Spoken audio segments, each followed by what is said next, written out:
Good morning, everyone. Thank you for coming to this forum. Will everyone please silence your cell phone? We're also videoing this, and we don't want to have your phone going off in the middle of a candidate's answer. If you do not know how to silence your cell phone, please get with me and I'll show you how I do it.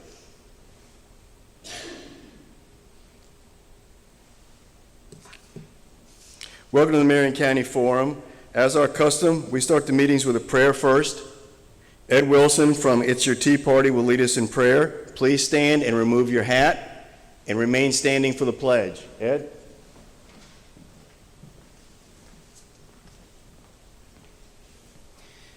Thank you all very much for being here. Let's pray. Almighty, holy, wonderful Father God, the Creator, we come to you now in the mighty name of Jesus to ask that you please cause a great revival across this land. We ask that you please show yourself strong to the victims of hatred and their families. We pray that families not be broken, but stay strong and loving, bringing up their children, loving you and your ways. Please end abortion. Bless the Human Life Protection Amendment and all the good people working so hard on this great undertaking. We pray for safety in our schools, in our churches, and throughout our community and our country. Please bless all your churches. Make them of one heart and one mind, true to you and your word, and cause them to prosper and grow. We pray your blessings upon our law enforcement officers, our military and their families.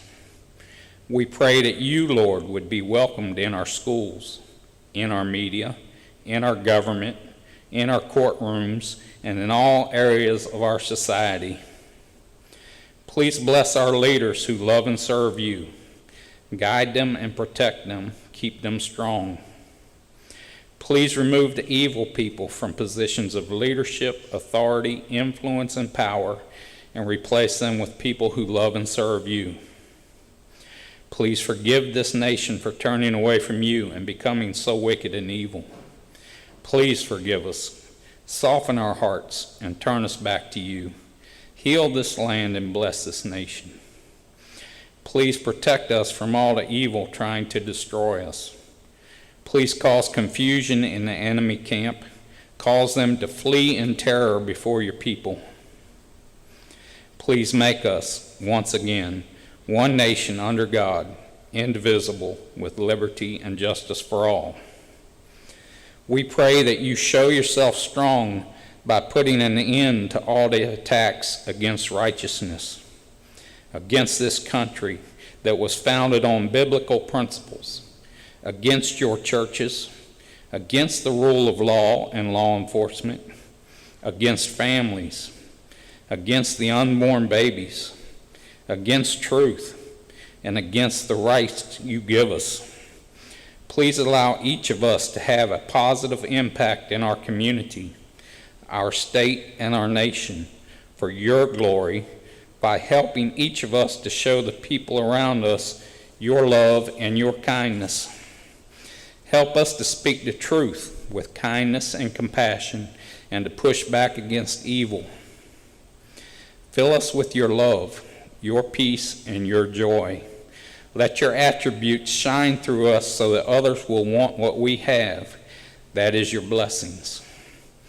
Please continue to bless each of us, our families and loved ones, with your protection, your provision, your guidance, your help, your healing, your peace, and your joy. Help us to put you first in all that we do. We know that you are in control, that everything is according to your plan, and that you work all things for the good of your people. We trust you and know that nothing is too hard for you. Lord, we love you and depend on you. And Lord, most of all, your will be done on earth as it is in heaven. Thank you, Lord, for loving us more than we can imagine. Thank you, Lord, for your incredible gift of salvation through the life, death, and resurrection of your only Son, Jesus Christ, our Lord and Savior. It's in the most precious, holy, and mighty name of Jesus that we pray. Thank you, Lord. Amen. Please remain standing and salute the flag on my right.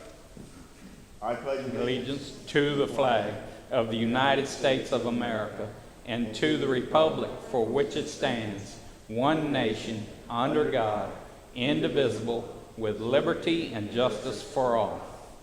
Thank you all very much. Please be seated. Before the candidates come out, I just want to go over a few things. This event is sponsored by 5 conservative clubs working together. Linda with the Rainbow Springs Right-Minded Club, who's coming up now. Liz with the On Top of the World Republican Club. Linda Reniger with the Deplorables of Ocala Palms. Ed Wilson, who you just heard from, is with It's Your Tea Party. And I'm Glenn Fiorella with the Trump Club of Marion County.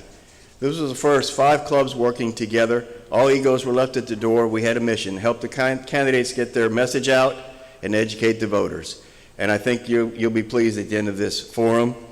That being said, wouldn't it be nice if our government could work together? And maybe one day we will see that happen by electing the proper individuals to office. The format for the forum is as follows. Each candidate will have 2 minutes to introduce themselves. There will be 3 questions for each candidate, and they have 2.5 minutes to answer the questions, and 2 minutes for any closing comments. Now, in the event someone wanted to rebut what an opponent has said about them, they have that option. They'll be given 2 minutes for rebuttal, but they will lose the 2 minutes on the end to tell for their closing statement. So if any candidate decides they want to rebut, remember you're going to lose that 2 minutes. But it's an option in case anyone has to utilize that. Linda with Ocala Palms, who's sitting here right in front of me, she's our timekeeper. She'll have a green for start, a yellow which means you have 30 seconds left, and red means stop. So if you're a candidate, finish your sentence, please, and move on to the next, because we have 20-plus candidates to interview today, so it will be a long event. And it is broken in 2 segments. We'll break for lunch at 12 o'clock and come back at 1. I'd like to say, before we get started, a very, very special thanks. 2 local companies made this so much easier for me. And that was Jeff Dillon Productions and his crew. They're the ones responsible for the video and the sound for Skip with Marion Music and his son. I'm very appreciative. They worked like you would never believe, and I'm part of the private sector to make this happen. So keep them in mind. We do have some great companies here in local Marion County, Ocala, Florida. With that being said, we're ready to start. Ed, if you can send out the candidates for the property appraiser's office. Ed, you can sit one side, one in the other. Are you in alphabetical order? Okay.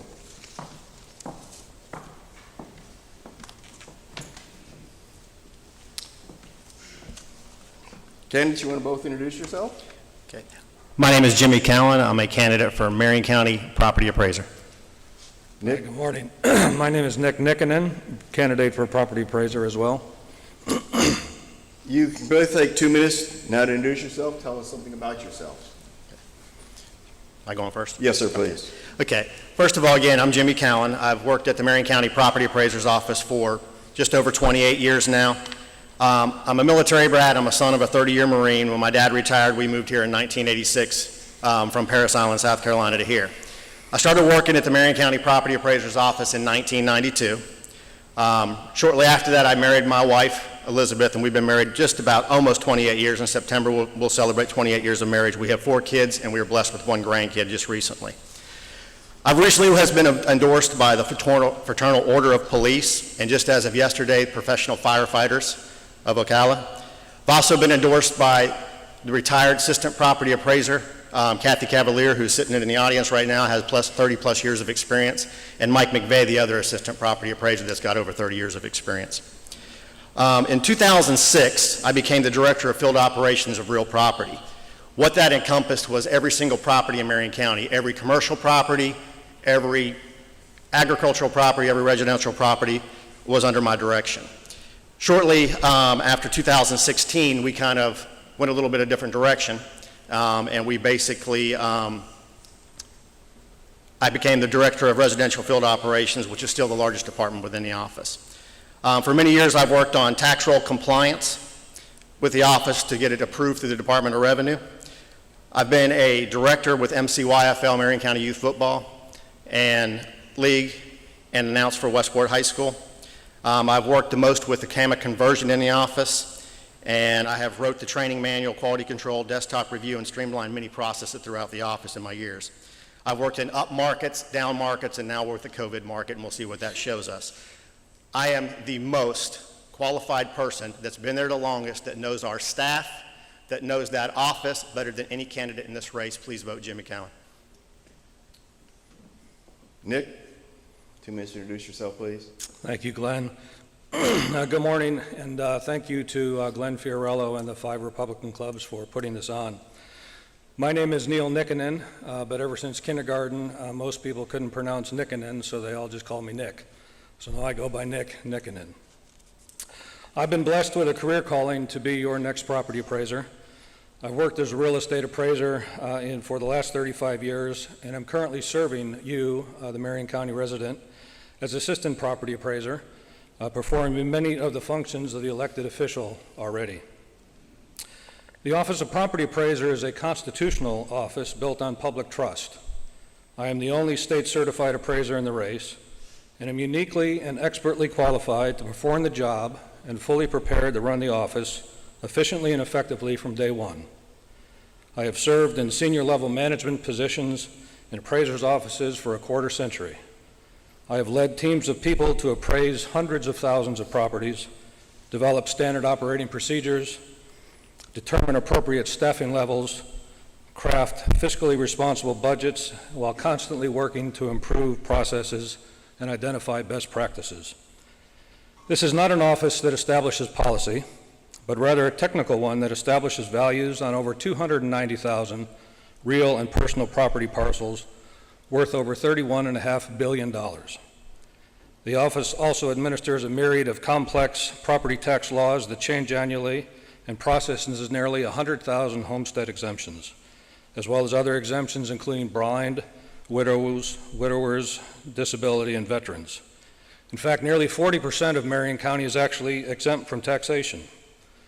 With a staff of 48 and a budget of $4.5 million, you can see that running this office is no small task.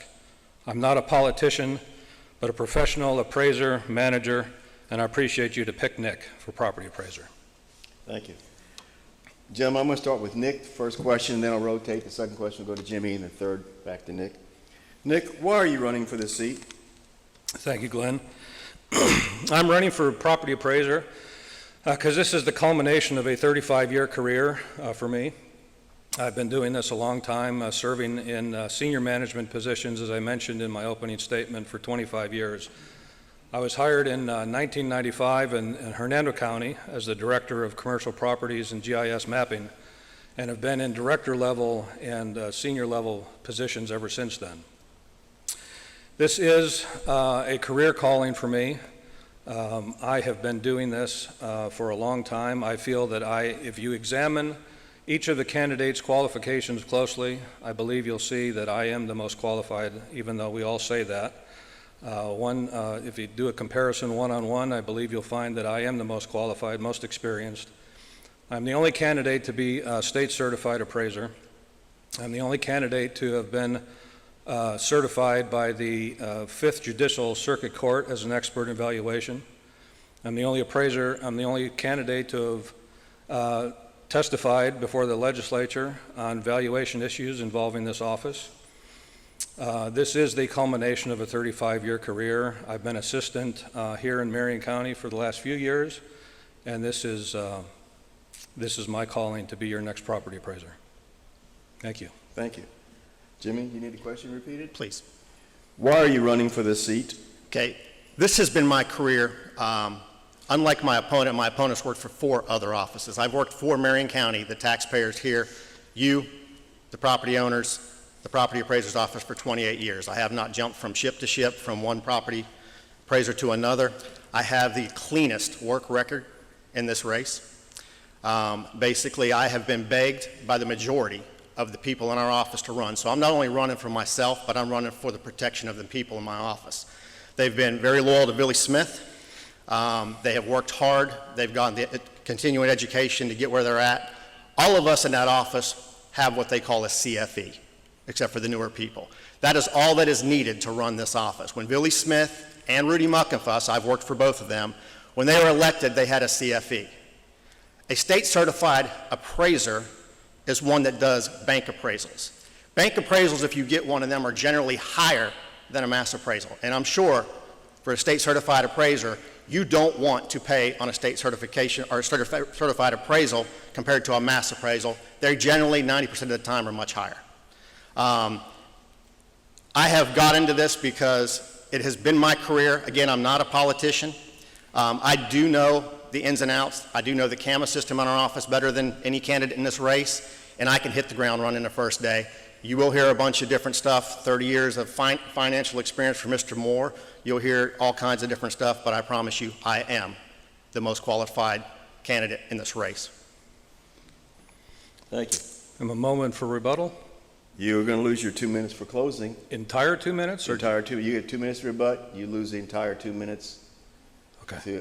It's up to you. Very good. We'll hold off. Thank you. Jimmy, what do you want to accomplish if elected?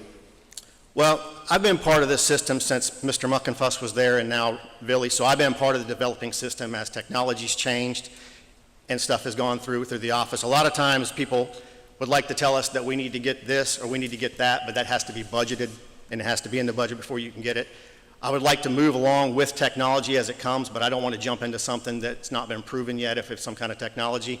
I definitely would like to expand with several more employees in the office. We do need more. When I took over as the real estate director of the field department, we had 75 employees. We're now down to 48. We do need some more people. But Billy has built a very good office. Basically, he's had an open door policy. Out of any candidate in this race, I guarantee you I've helped more taxpayers in Marion County than any other one of these on the mass appraisal standpoint, and I am your most qualified appraiser. Nick, do you need me to repeat the question? I believe it was, what would you like to accomplish? Yes, sir. Terrific. I would like to accomplish several things. Several are internal processes that probably aren't going to be very exciting to most people. Several are external that may be a little bit more exciting. One of the first things that we need to do upon taking office is develop a succession plan for the office. We have had 10% of our office staff have already retired. About 10% more are fixing to retire in the next year or two.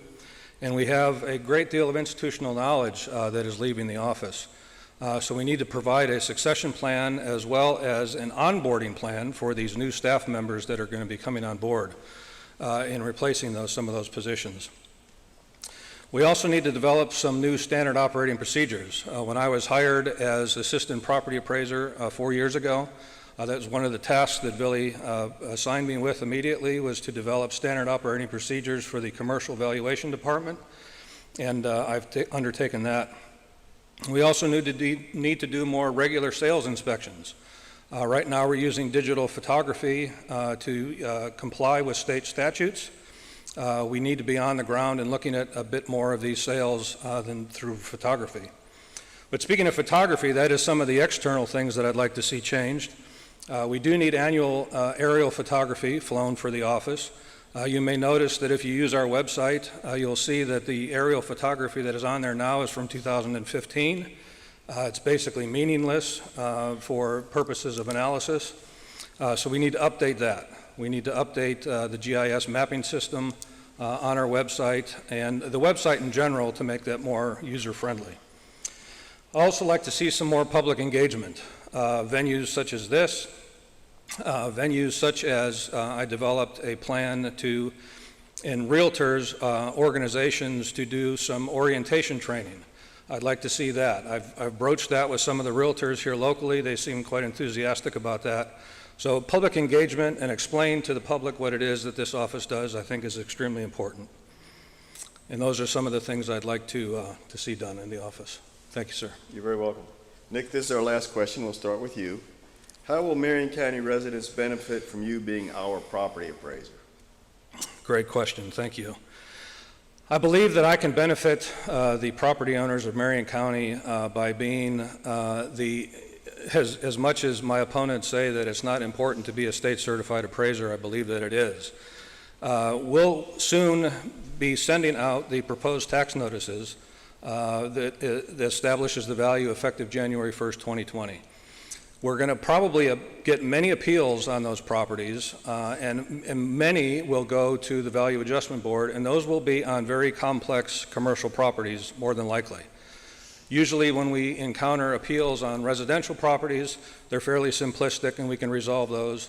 But there's a financial incentive for these tax representatives to go forward and appeal their commercial properties.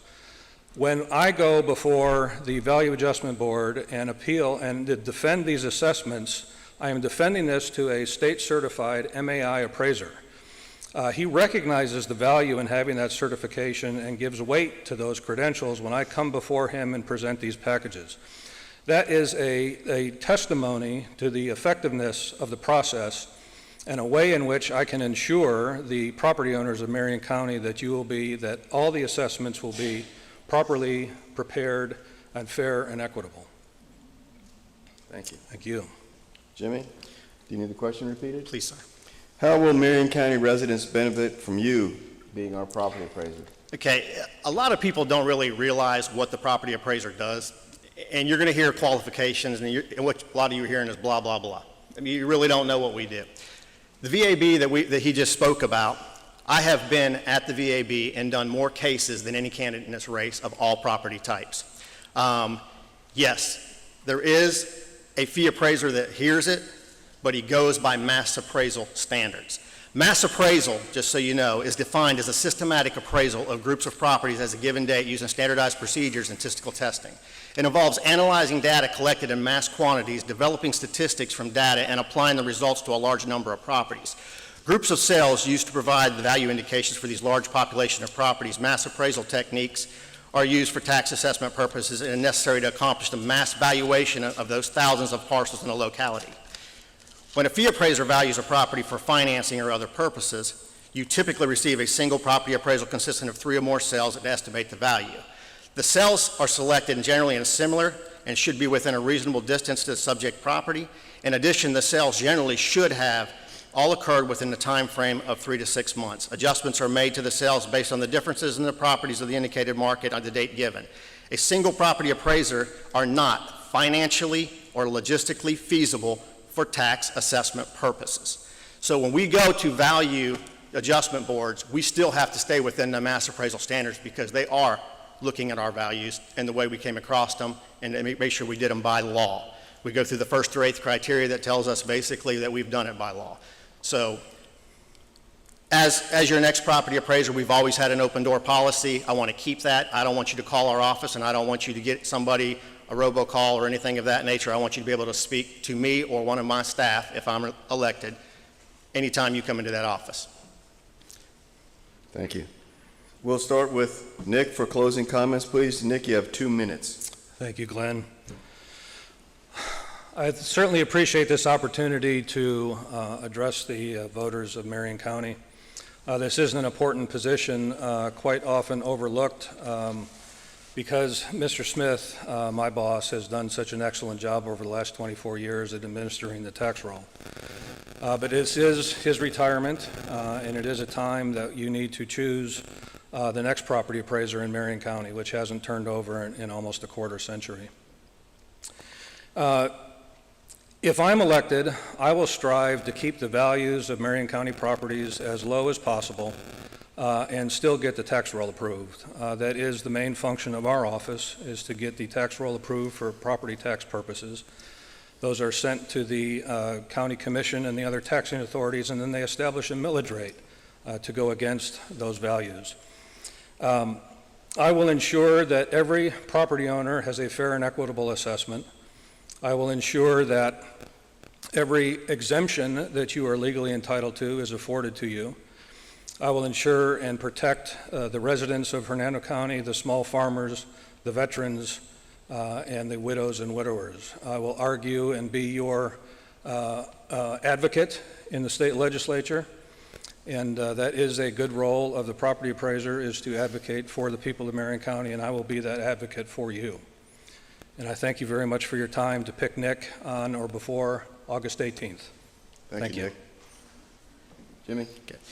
First of all, I will tell you that the two gentlemen that are standing on the stage right now, out of the three, are your most two qualified people to be in this race. I've been in this office for 28 years, and nothing beats on-the-job training. Mr. Nickendon's been in our office for 4 years. Mr. Moore has never done an appraisal in his life, has not worked in our office.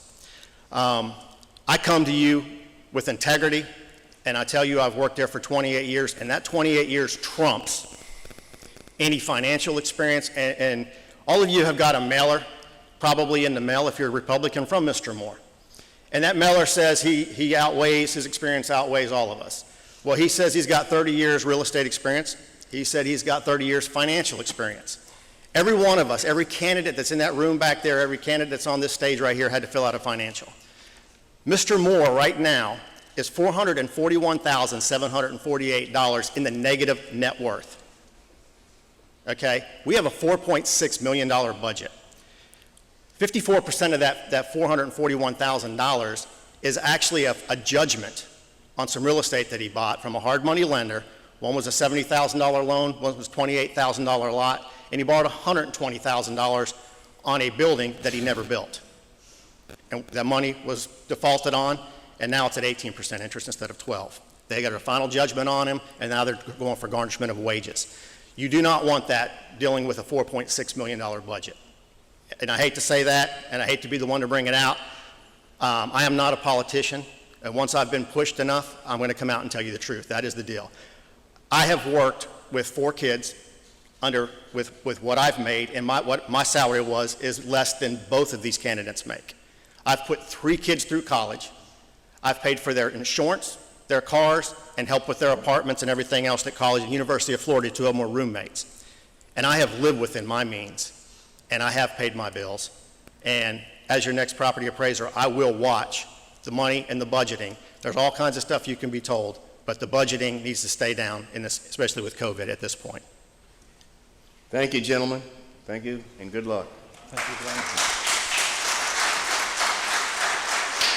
Thank you, Glenn. Thank you. Ed, can you get candidates for School Board District 1, please? I got county commission. You want county? Then we'll go to county commission. Which district? District 1? Yes. Thank you. The next candidates are for County Commissioner District 1. Marion County has 5 districts, and you have to live in your district, but everybody in Marion County can vote for you. So just because it says District 1, and you might not live there, you still have the opportunity to vote for these individuals.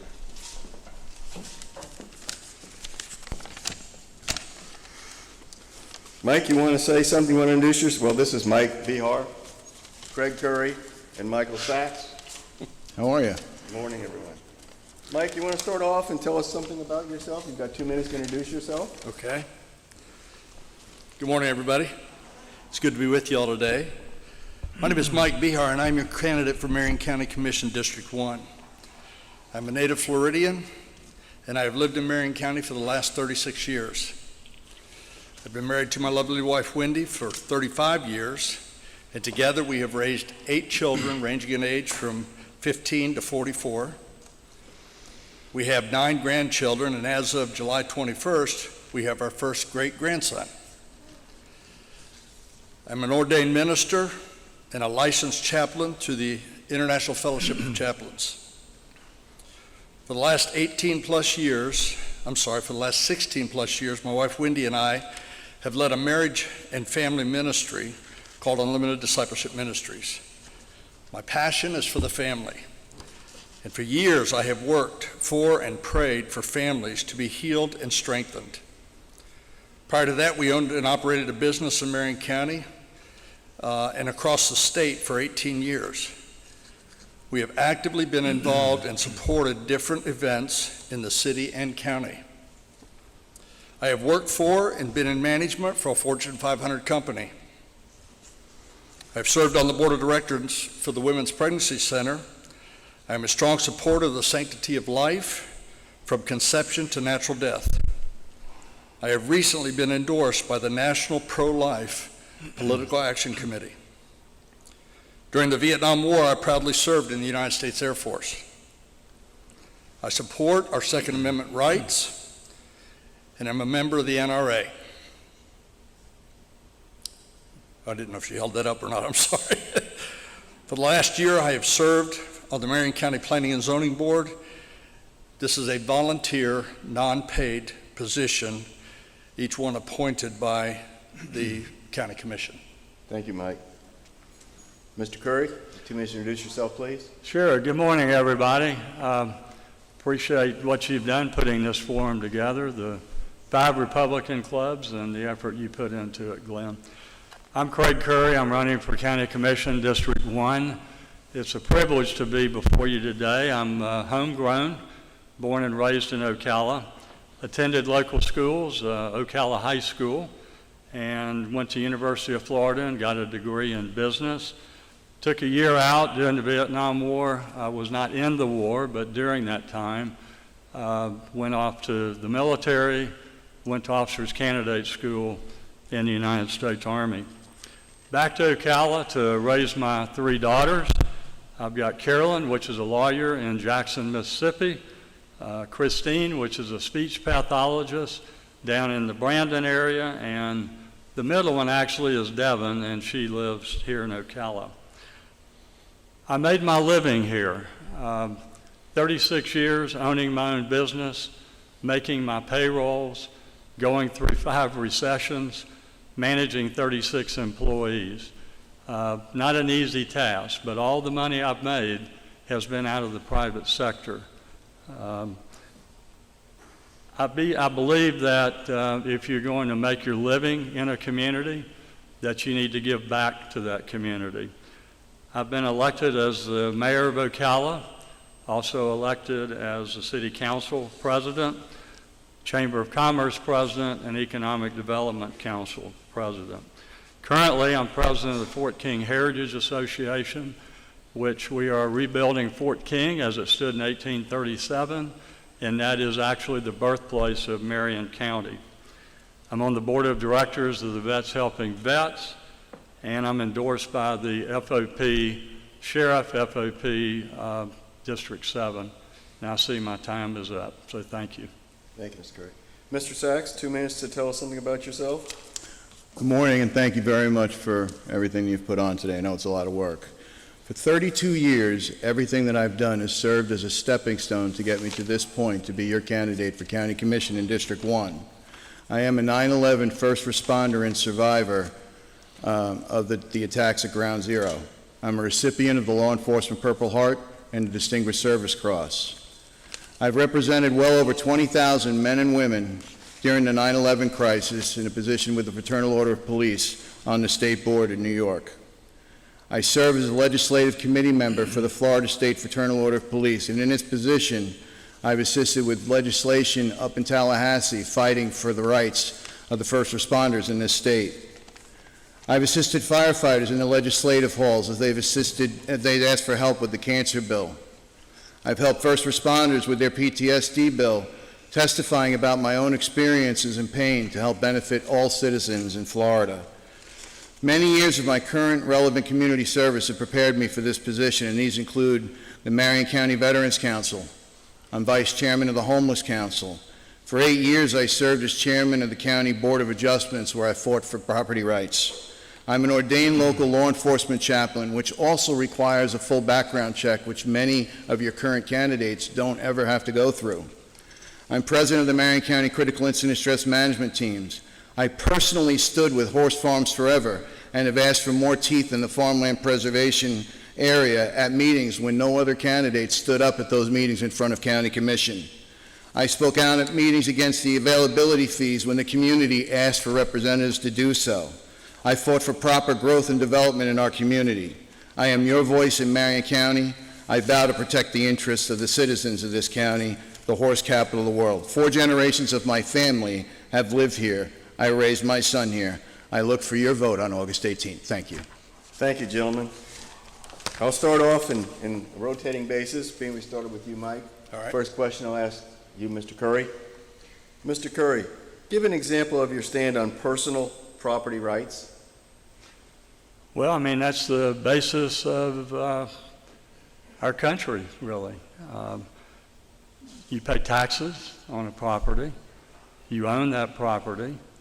As long as it doesn't interfere with your neighbor significantly, then you should have a right to the full enjoyment of that property. That's what happens when people come before the county commission and the Board of Adjustment and the Planning and Zoning to get alternate zoning for their property. And that's where the issues start flying in your face a little bit.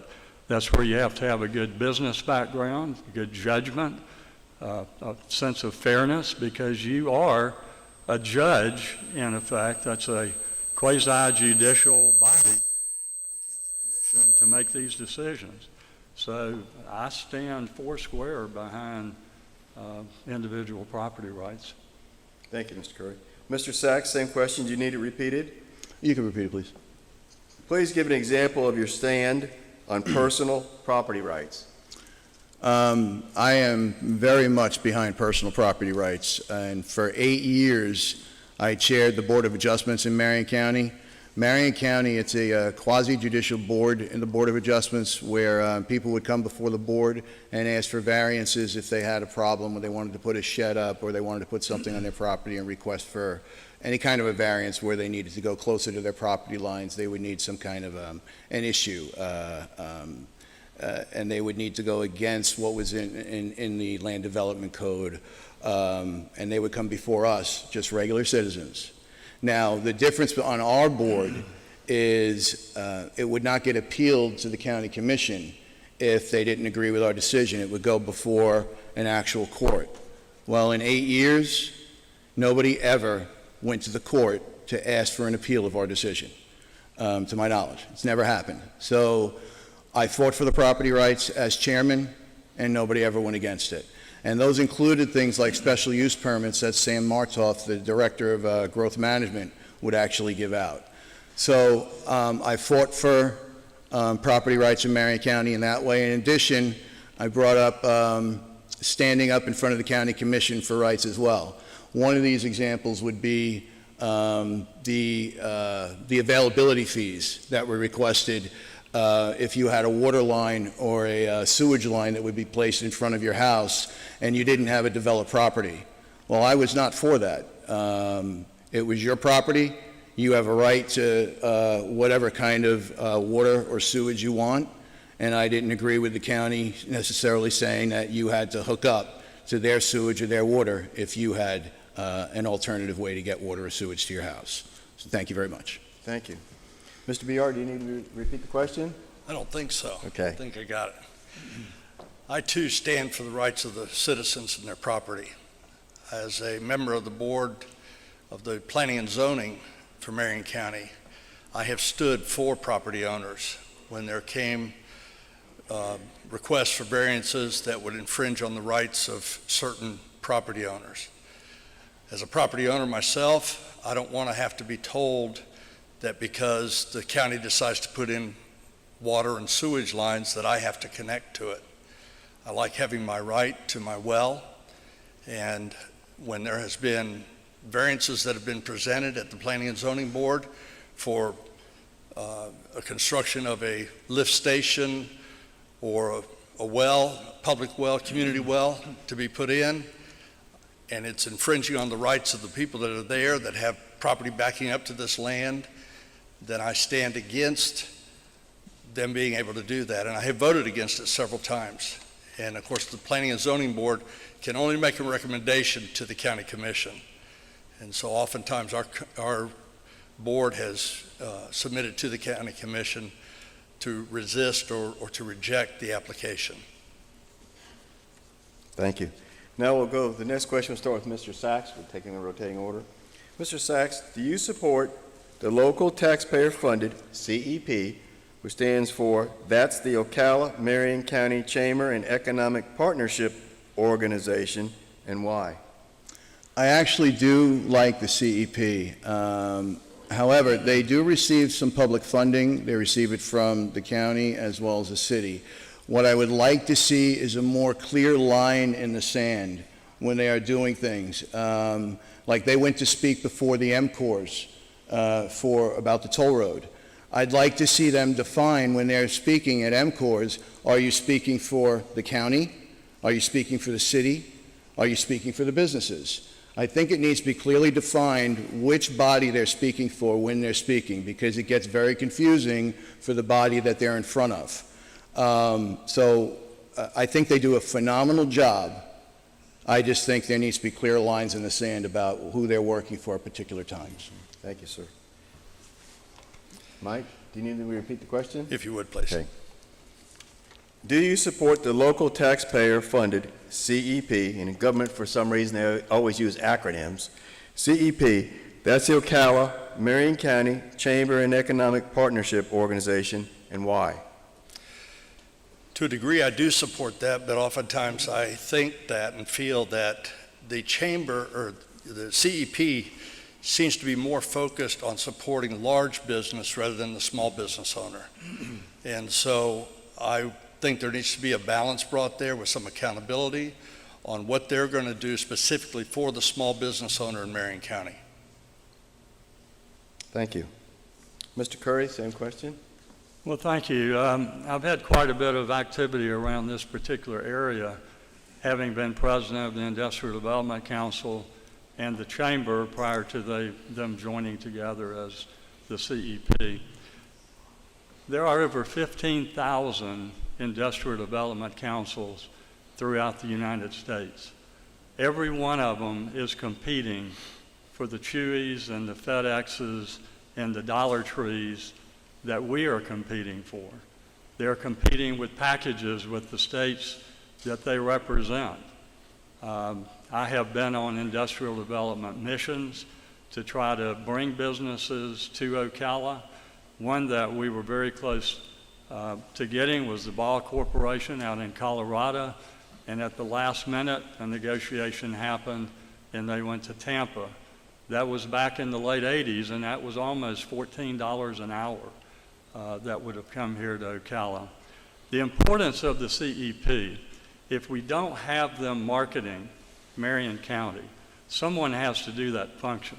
And that function would fall back on the county and also the city, and that ends up being more money. So you're better off, rather than creating another big department to manage and fund, it's better off to have the CEP stand in that place and represent us. I am foursquare behind the CEP. I think they do a wonderful job. I know they have some other exciting things that they're going to announce before long, but I think that's it. Thank you. Our last question. Mike, we'll start with you, Mr. Behar. How will Marion County residents benefit from you being in office? Great question. As I said already, my passion has been for the family. I believe that if you build strong families, you build a strong community. I want to do everything I can to work with leaders in our community to develop programs to help build strong families in our community. I have a great concern for the epidemic of fatherlessness in our country. Fatherlessness costs the United States of America $100 billion every year. And so I want to do what I can to see fathers reunited with their families, to take responsibility for their children, and with that we generate more revenue, we generate a better system, we generate a stronger community. And so I want to do everything that I can as your county commissioner to support and strengthen families as a priority in what I plan on doing. Thank you.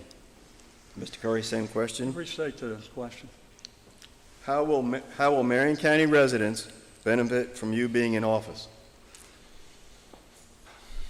First of all, I think you have to look at the electorate being in a position to hire one of 5 CEOs for District 1. This is over a $500 million operation with over 1,600 employees. I have the political experience. I've been in the box, so to speak, having been mayor, being out front of the community, being in charge of the police department, having been the ceremonial officer for the community. I have that experience in hand that I've already dealt with difficult zoning issues. I was president of the city council for 18 months. The important part of that, other than signing all the official documents, is that the president of the council votes last. And there's a lot of really tough things that come to a 2-2 vote before the president of the council, and then you end up breaking the tie. So you have to be on your toes all the time. I bring another dimension, a skill set, from a business standpoint. I've done nothing but create my wealth from the private enterprise. I've got a business degree from the University of Florida. I've spent over 20 years on the SunTrust Board of Directors of North Central Florida, Jacksonville, Gainesville, Ocala. Now it's Truist, since they've merged in December with BB&T. I have a FICO score. The last one that came up was 830. So I'm very financially solvent, and I have the time. I retired from my business, but I never retired from my community. I currently serve on 4 other boards, one I've mentioned with Fort King Heritage. So I think my credentials, if you are hiring someone for a CEO position and you look at my credentials and you check all the boxes, I think I have the skill set that this community needs to lead District 1 on the County Commission. Thank you. Thank you. Mr. Sachs, you need the question repeated? You can repeat it again, please. How will Marion County residents benefit from you being in an office? Well, over the years that I've lived here and that my family's lived here, I've become greatly concerned. There's been an entrenchment of a group that's here that seems to care about not the people. And it's time that the people have their say again. I've grown tired of people looking for a paycheck and looking for a job, and I've grown tired of the people not having their say. We know when a thunderstorm's coming in this county. We know when an Amber Alert's going in this county, yet the people in this county don't know when a planning and zoning meeting's going on that greatly affects the land in this county. They don't know when a taxation situation's going on in this county. And the time for that is now. The time's got to change, because when a vote's coming up for that in the auditorium downtown, it's time for the people in this county to be able to go and vote on that and to know that their voice needs to be heard.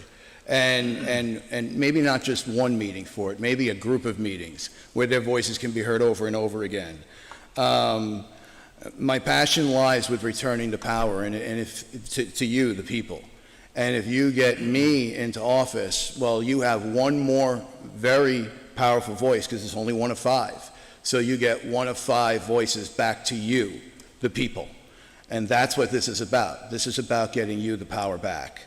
Government transparency, communication, responsible growth, retaining our employees, maximizing our use of existing structures, preventing the sprawl that's going on and on. We keep paving over Marion County without using 33,000 acres in our urban growth area that's already approved for growth.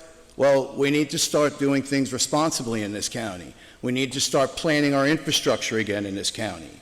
Protecting our farmland. We have a farmland preservation area that needs teeth in it. Well, the county commission can put teeth in it using our land development code, using the plans that we have right now. That's what our county commissioners need to be doing, working together. And we have some good people in county commission that can work together and do great things. So that's what I'll do as your county commissioner. Thank you very much. Thank you. Gentlemen, next we have 2 minutes for closing, and we'll start with Mr. Curry, Mr. Sachs. Mike. Okay. Well, listen, it's been a pleasure to spend part of the morning with you today and share some very important ideas. I want to kind of close with some issues that are near and dear to my heart. First are the first responders. We finally, I think, gotten their salaries up so the revolving door has somewhat stopped, but in talking to a lot of them, we still have a ways to go with equipment. For example, our ambulances, and people want to know why the 1-cent sales tax is so important, that buffers the ad valorem tax significantly. I'm for the 1-cent sales tax, and I'll come back to that maybe in a minute. But we have ambulances that are out there that are on their last leg, and we need to make sure they not only have the salary, but that they have the equipment to deliver the job for us. I too am foursquare behind protecting the horse farm preservation area, and I just put one note up in the air about that and talking to probably a dozen farm owners. That is not a park. This is privately owned land, and we talked about that a minute ago. These people pay taxes on this land. It needs to be protected. The agricultural lands need to be protected, but these people also have rights to their lands that need to be protected. And that's when the quasi-judicial body of the county commission steps in and becomes very important to get someone that has really good judgment on what needs to be changed and what doesn't.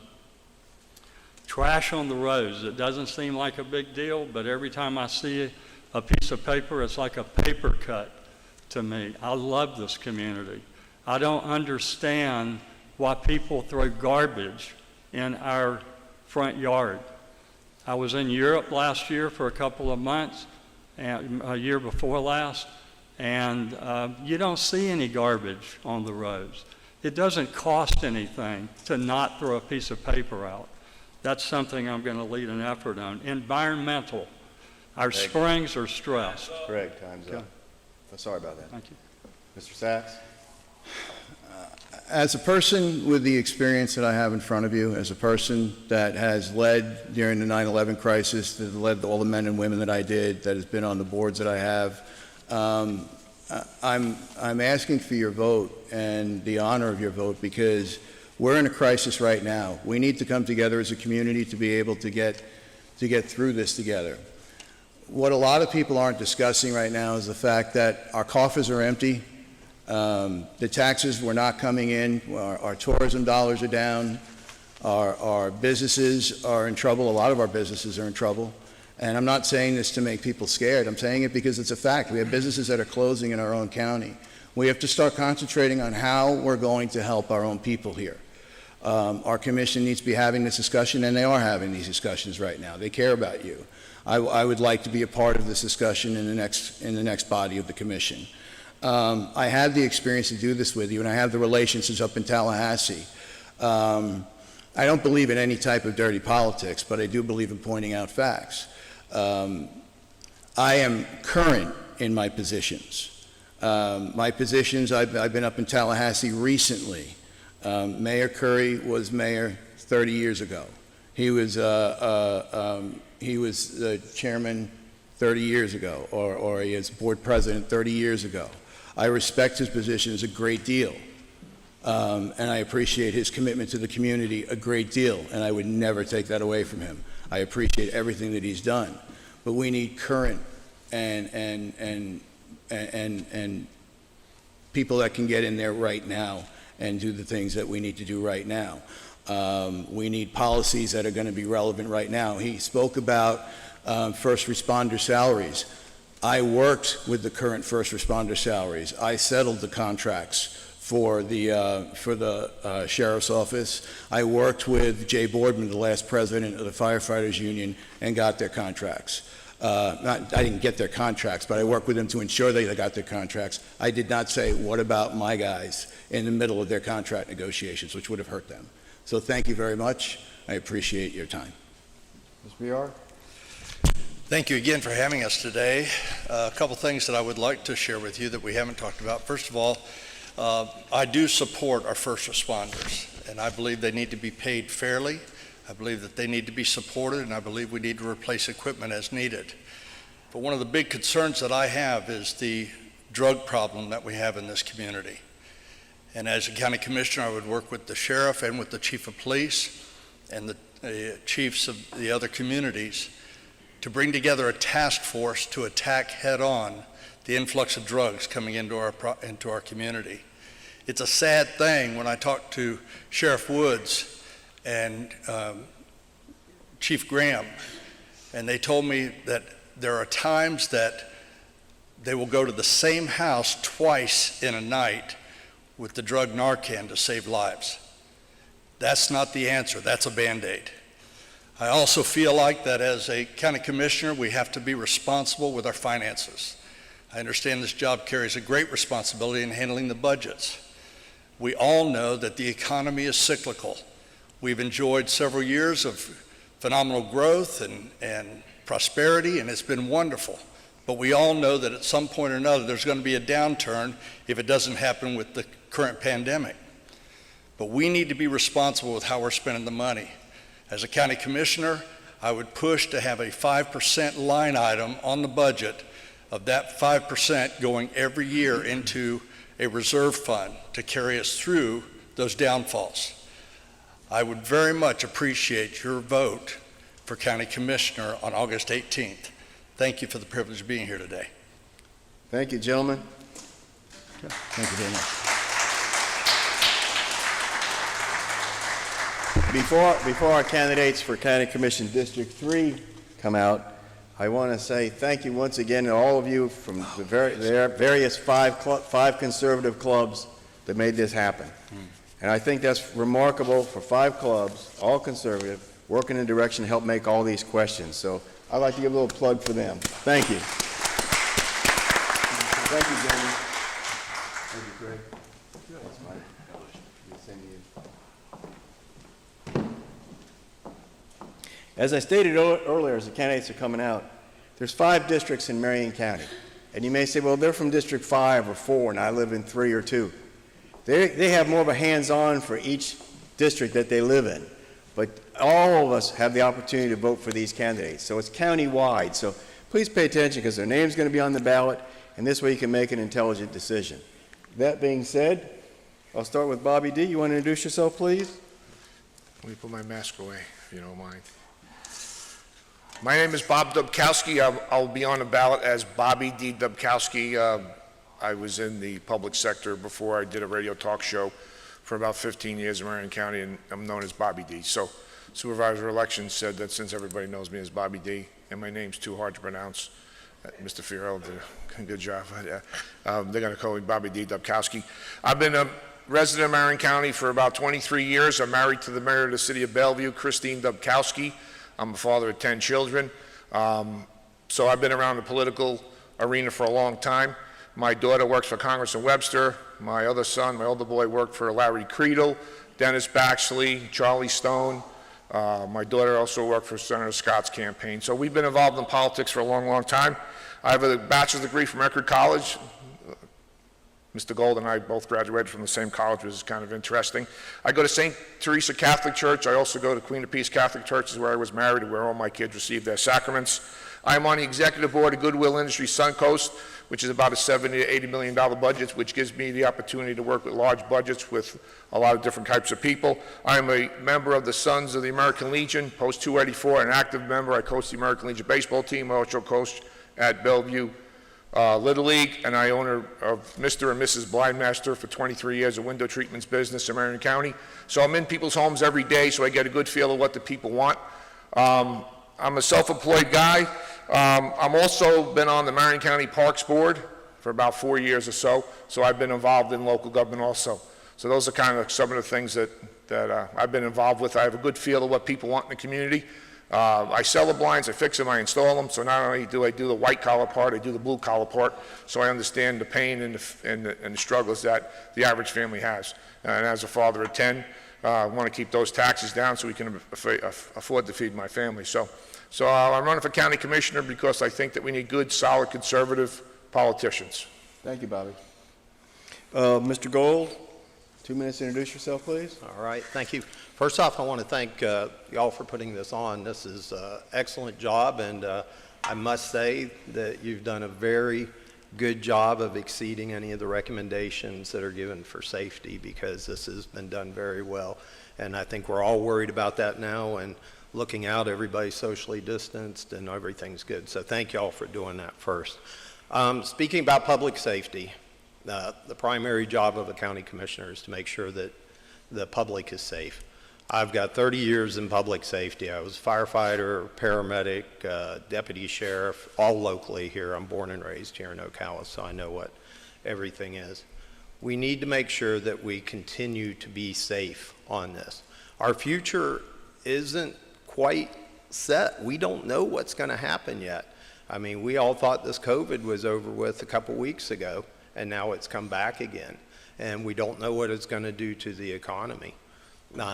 It's a big challenge to us. It's a big challenge to our first responders, to our healthcare industry, and it's still coming out. So I've got the experience in that that's very unique. The other four commissioners, you know, about all of us have a different background, and that's what makes us work together. And working together is very important on a commission. We work a lot. There's a couple meetings a month, and everybody goes, oh, that's a part-time job. You make a lot of money for a part-time job. And for some people, it is a lot of money. For myself, it was actually a bit of a cut, because I do other things. So I think that we need to find out that, you know, this is a job that we need to be ready. You need to have experience in the public safety. You need to have the business experience. I've owned my own business. Me and my wife both own businesses for the past decade and a half. We've been very successful with it. And I also do military contracting and travel. Hadn't done too much in the last 4 years, but we still do it. So I'm Jeff Gold. I appreciate your vote, and I'm going to continue to serve you as I've done for the past 30 years. Thank you. Thank you. Jeff, I'll start with you and we'll rotate the questions. Jeff, please give an example of your stand on personal property rights. If you look, actually, we just had something come up on personal property rights Tuesday at the commission meeting, which I had to do online out of safety reasons. But the personal property rights are very important to us. And one of the things that we just had come up with a bit with the building industry, we look back at some of the regulations that we've done, and just to put it bluntly, we were charging permitting fees for a lot of stuff. We know that people right now like to do their own work on their property, and I think that's something we should. You should have a right to do what you want to with your property as long as it's safe. We did just change that ordinance, or change that around now to where that the homeowner can do a lot of things on their own. Our builders can do a lot of things. Our rights, that's one of our God-given rights, is what our property is. God owns the property first. We lease it more or less from them for life, and that's an important thing. But we've got to make sure that we keep those property rights. We go back, we look at things, plus we also come back and make sure that, you know, everything's safe here in Marion County, because we also have a huge horse industry. And it's a multi-billion industry, and we need to protect some of our areas. But just to make sure, you know, it's something that we look at on a constant basis and change it. Thank you, sir. Do you need me to repeat the question? Go ahead if you want, for the public. Please give an example of your stand on personal property rights. Okay, as a conservative Republican for my entire life, personal property rights is a big deal. Obviously, we don't own our property because we continually have to pay taxes to the government, okay, to live on our property. So what we need to do is move away from the property tax and somehow or other come up with a way for us to basically own our property on our own. Sales tax, there's been some talk with Senator Rubio about possibly doing a sales tax and have the sales tax pay for our things that we do with our government. But we need to move away from our property tax so we actually own our property. As Commissioner Gold said, we lease our property from the government, so it really isn't our property. Yeah. So we need to own our own property. We need to have that right to say it's our property, not the government's property. So we need to somehow or other come up with a way to be able to generate revenue somehow or other, to have a government, but not have to put the burden always on the property tax.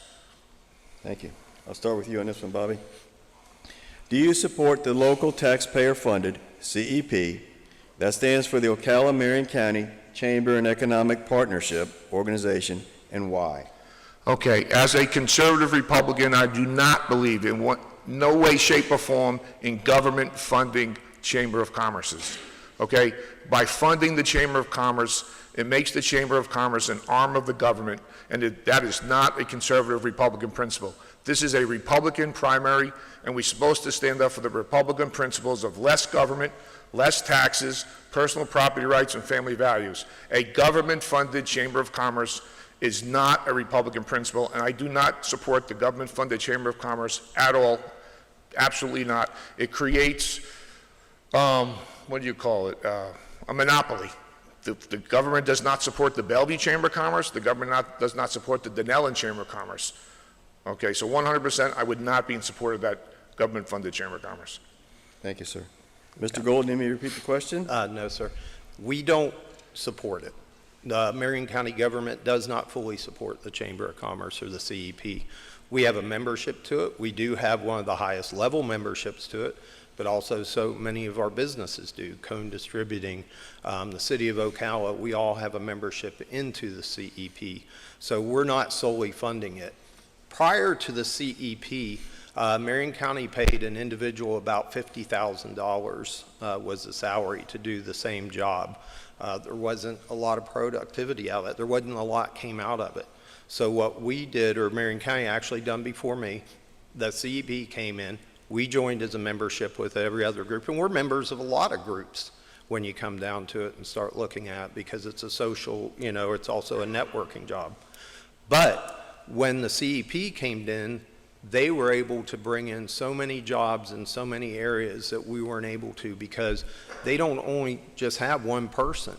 They have multiple people working for them that all have a business background. We got government out of that to the most part. We push government out of it to let them come in. Now, we do fund it. We do fund some projects that come in. But you just look at the difference in the past couple of years of what we've got coming into here. You know, the AutoZone, everybody repeats the same ones. The AutoZone, FedEx, Chewy, you know, Amazon's coming, whether you agree with their stances on some things or not. Dollar Tree's coming out to 484. What's most important for our community, these are sustainable jobs, which mean that they survive during any economic downfall, which we may be going into. We're just not sure yet. People go to the Dollar Tree when the business is bad. People start fixing their cars when, you know, business is bad and you're not working. You fix the old car or the old red pickup truck, right, Glenn? So you fix these cars. You have the other type of things that you have to do. You know, you order your food and you order your items online from Amazon or hopefully some other areas, and you buy your beloved pets their food from Chewy. So we don't solely support the CEP. We're a member of the CEP. They work with us. It's a great organization. Please look at it. Please come to our commission meetings and see what we do. You'll get a big education on all of this. Thank you. Last question, we'll start with Jeff on this one.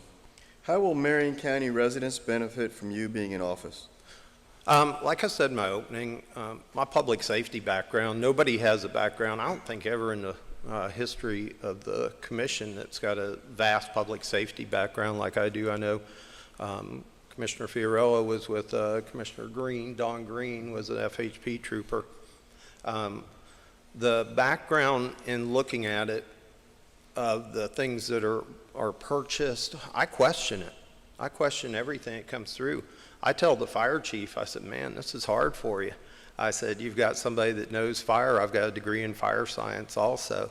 I have a degree in criminal justice, master's degree in that. I'm working on a doctorate in healthcare administration.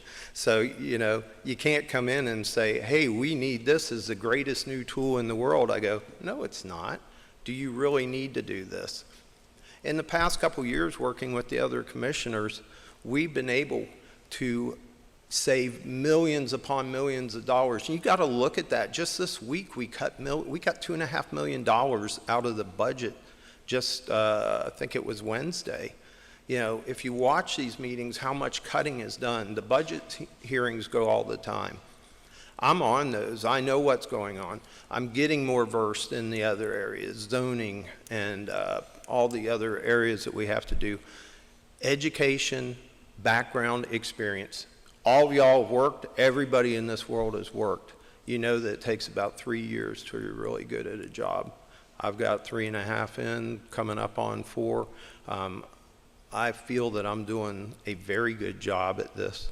I feel that there isn't anybody else who really knows the parts that public safety and the business area that I have. So I am the best qualified candidate for this job. Thank you, sir. Bobby, how will Marion County residents benefit from you being in office? Okay, I've lived here for 23 years, and I've decided to raise my 10 children here in Marion County. I have a definite investment in the community. As a business owner for 23 years, inside the homes of the people of Marion County, I think I have a good pulse on what's going on in Marion County. The community will benefit because I am the only lifetime conservative Republican in this race. I've been a Republican candidate my whole entire life. My opponent in 2013 chose to jump ship and side with President Barack Obama and Joe Biden to the principles of the Democrat Party. I have never wavered at all on my personal responsibility to the principles of the Republican Party. I will not raise your taxes, okay? I will not expand your government, things that my opponent has done. So I am a Republican, lifelong Republican. I espouse the principles of the Republican Party. I'm proud of those principles. I wear them on my sleeve, and I will not waver. I will not be threatened or intimidated by left-wing radical animal rights activists and environmentalist activist groups that come to the county commission and try to bully us. I will stand strong, and I will espouse the principles of the Republican Party. This is a Republican county commission seat. It is not an open seat. If you are a Republican and you espouse the principles of the Republican Party, I am your candidate for office. I've been involved in government way longer than my opponent. My wife's been an elected official since 2006. I'm extremely active in the government. I've been on the Marion County Parks Board, so I know what's going on. I've dealt with department heads. I'm on the executive board of Goodwill Industry Suncoast, the most recognized nonprofit organization in the entire world. I deal with $70 million budgets on a yearly basis. I'm experienced in budgeting, I'm experienced in government, I'm experienced in the parks. And once again, I am your conservative Republican county commission candidate. And I will not waver, and I will not be threatened, okay? And I will not be intimidated. Your principles of the Republican Party are safe with me. Vote Bobby D. on August 18th. Thank you, sir. Mr. Gold? Closing? Closing. All right. Ronald Reagan, Donald Trump, what'd they have in common? They were both Democrats. They both switched to the Republican Party. If you get a candidate who gets up here, or of any, and I've gone to a lot of the meetings, y'all know I've done the Trump trivia, I've done firearms classes, concealed weapons classes for some of the clubs. If you have a candidate gets up here and the most important thing is not getting our president reelected, then there's a problem. You know, we want to make sure that our president gets reelected when we do that. You know, like I said, Ronald Reagan, Donald Trump, my idols. I ran because of Donald Trump running, because I saw it was somebody who didn't need a job, didn't need money. This isn't a job, this is public safety. You know, even President Trump donated to the Clintons one time. Everybody makes some mistakes, right? So we need to look at what we're doing actually on there and make sure that we do that. Yes, we've had a couple slight millage increases. And you know what that's been for? It's our public safety directly. For our fire, to save millions of dollars. We had at times 50 firefighter openings, firefighter paramedics, the ones who respond to your houses. Our deputies were leaving. We were losing millions of dollars in that. Slight millage increases for those twice out of that. I don't believe in defunding the police. I don't believe in defunding our public safety. And if you can't give them what you need, that's going to be the hard part. And you can't come back and say, well, cut from other places. Because, you know, our parks and all want the money. We do cut from things. Slight millage increases. We're in a great area here. We're in a great area that we have one of the lowest tax bases in the state of Florida. I'm here. I'm going to make sure that it stays that way. I'm fighting again for a flat tax, flat millage rate this time. Like I said, come to the commission meetings. It's easy to get up here and say that you're going to do a bunch of things. The positions that my opponent said he was put on, those were put on by a county commissioner. So education government, government I've been around for 30 years. My name's Jeff Gold, and I want to continue to serve you as your county commissioner. Thank you, gentlemen. And for those in the audience, now you see there's two county commission. Do I get the close? I apologize. Do I get the close? Yes, you do, Bobby. Okay. I'm so sorry, sir. That's all right. Apology accepted. Okay, once again, I'm Bobby D., your conservative Republican candidate for county commissioner. Mr. Gold alluded to the fact that I don't want the president to get reelected. That has to be one of the most ridiculous statements I've ever heard. Just because I mentioned my opponent's affiliation with the Democrat Party in 2013, that in no way, shape, or form says that I want President Trump not to get reelected. I have been endorsed by the Ronald Reagan Republican Assemblies. Mayor McPhee, the president, gave me my endorsement. I've also been endorsed by the United Christians of Florida, an organization that has been established in Tampa, Florida for over 30 years. Very proud of those endorsements. I'm a lifelong family member of a police officer. My grandfather was a police officer in New York City. So in my household, we couldn't even use the word cop. So I am in no way, shape, or form for defunding the police department. Okay? Like I said, I've been involved in politics for a long, long time, longer than my opponent. I have a lot more experience in politics than my opponent. I've been in Tallahassee probably more times in the last 3 years to lobby for certain things for our community than our county commission candidate. Mr. Gold is an extremely good man. He did a lot of public service for our community, well respected. But this is a Republican primary where you want a candidate that is going to espouse the principles of the Republican Party. I have never wavered on those principles, and I do not plan on wavering at all. Thank you. Vote Bobby D. Dubkowski, August 18th. Appreciate it. Thank you. Once again, I apologize for. That's all right. No problem. Ladies and gentlemen, as I stated earlier, we've got 2 county commission seats. Just because they may be from a different district than you live, you still have the opportunity to vote for them. We vote county-wide. So please remember that when it comes time to vote. Thank you, gentlemen. And I believe next we have school board.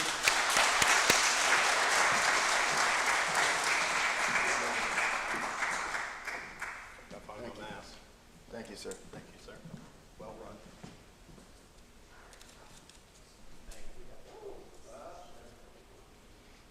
Once again, this is for District 1, and there's 5 districts in Marion County. So all of you in this room, if you live in Marion County, City of Ocala, you have the opportunity and the privilege to vote for one of these individuals. Ladies, you want to start, Sheila, introducing yourself? Absolutely. I am Sheila Arnett, and I am running for School Board District 1. Glenn, Ed, Linda, Lynn, and Liz, thank you so very much for hosting this event today. We definitely appreciate it. I moved to Marion County in 1981. When I first moved here, Paddock Mall was brand new, and State Road 200 was a 2-lane road. We've definitely seen a lot of changes since then. My husband Earl and I have 3 children and 4 grandchildren. Our children are 49, 36, 21. The grandkids are 24, 18, 11, and 10. So any age kid you have, we've got at least one of those. I've always been very involved in the community. Currently, I'm on the board of the Marion County Homeless Council, formerly on the board of the Marion County Literacy Council. For many years, I've helped a small nonprofit in the south part of the county that has helped disadvantaged youth. I'm a hospice-specific healthcare recruiter. I've been doing that for 20 years. Clients hire me from all over the country to help them fill key staff positions.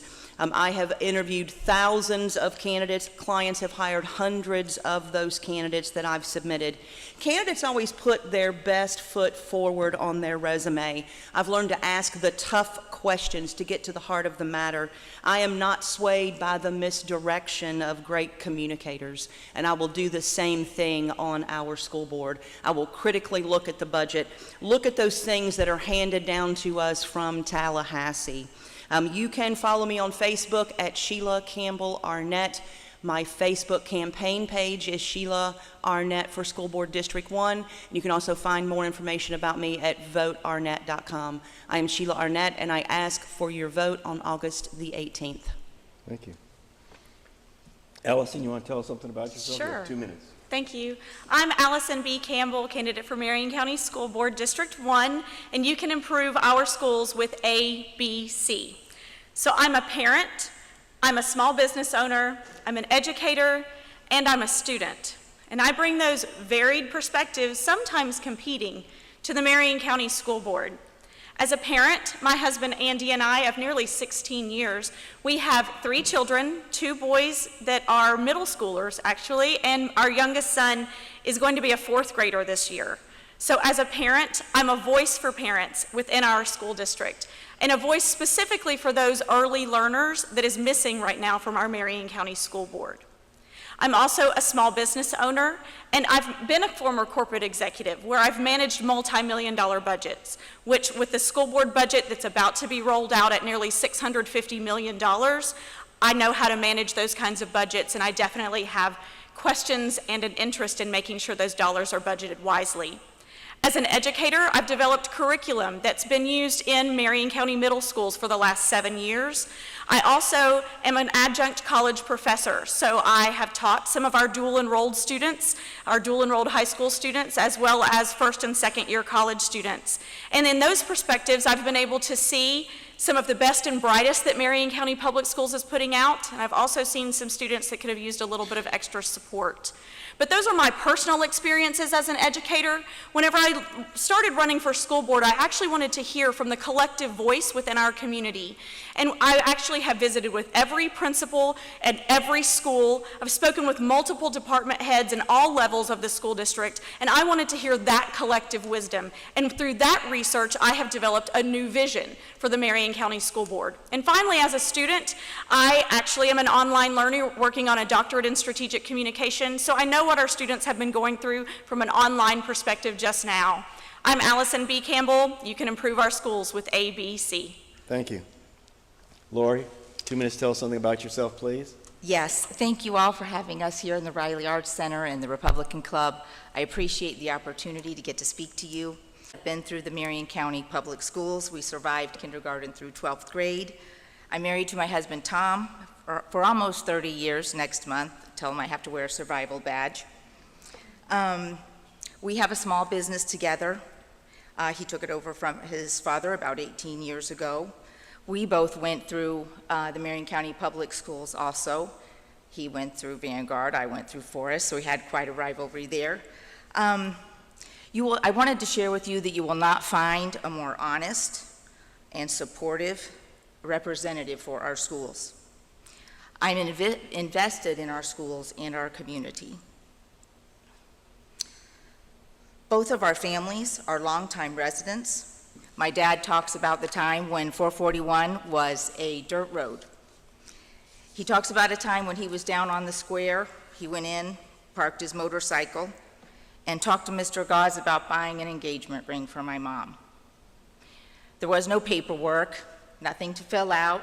He asked him, "Where's your family from? What does your mom do?" He said, "Son, I want you to take this ring and propose to her today. It needs to be done." We still have that store on the square. Mr. Gause is still there.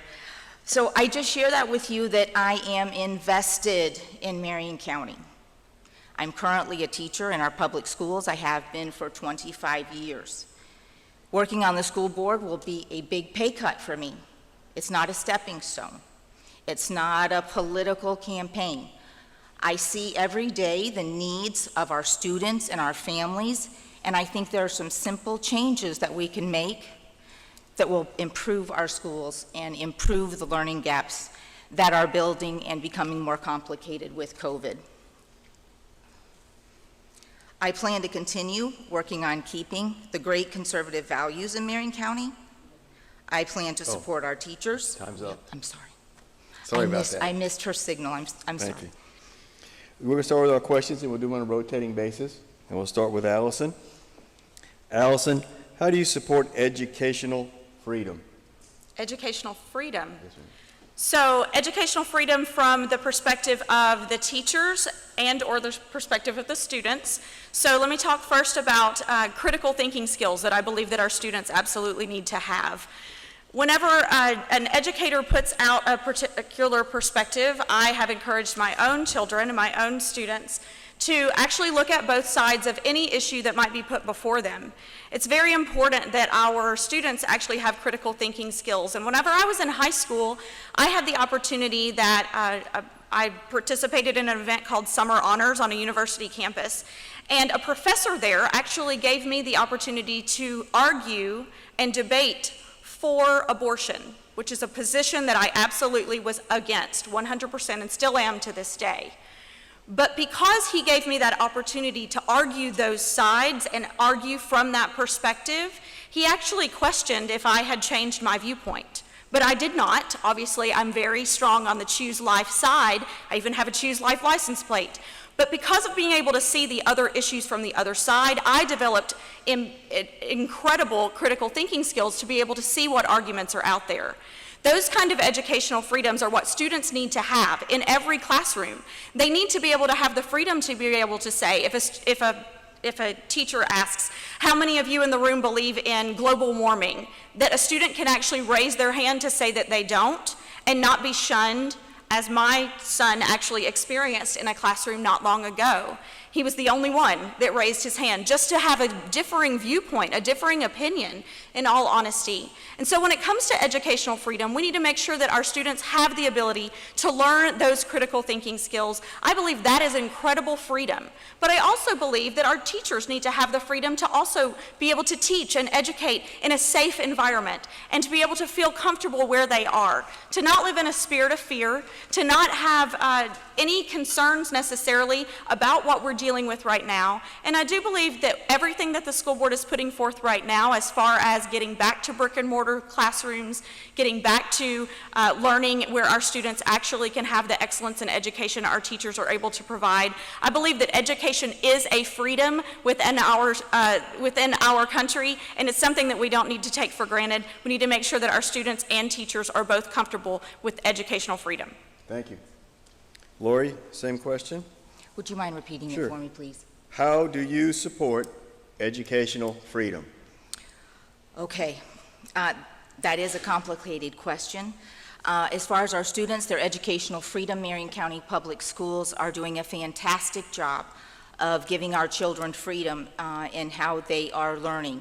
There's a big push, there has been a big push for cooperative learning, interactive, active learning, grade level crossing, working with another class. So children in our public schools have great opportunities for freedom of choice in how they learn, how they want to present a project. Do they want to do a PowerPoint? Do they want to do a report? Do they want to do a model? So there's lots of choices that way. COVID is going to make that a challenge. When we go back to school, the cooperative learning piece is going to be difficult to continue. I also want to talk about, as far as freedom for school and is choice, and that's our charter schools. And that's a tricky position for me as I look at it from a school board point. Charter schools have a lot of great options.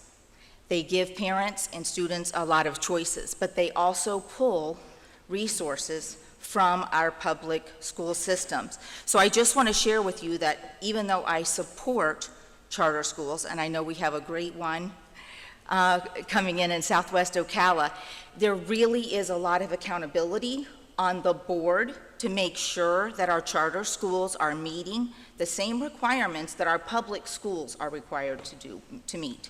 So I encourage you, as Marion County ventures out on adding these new charter schools, to stay on top of the choices that they are making, what these projects are founded on, how they're supported, and the accountability that they have to provide for their students and their families.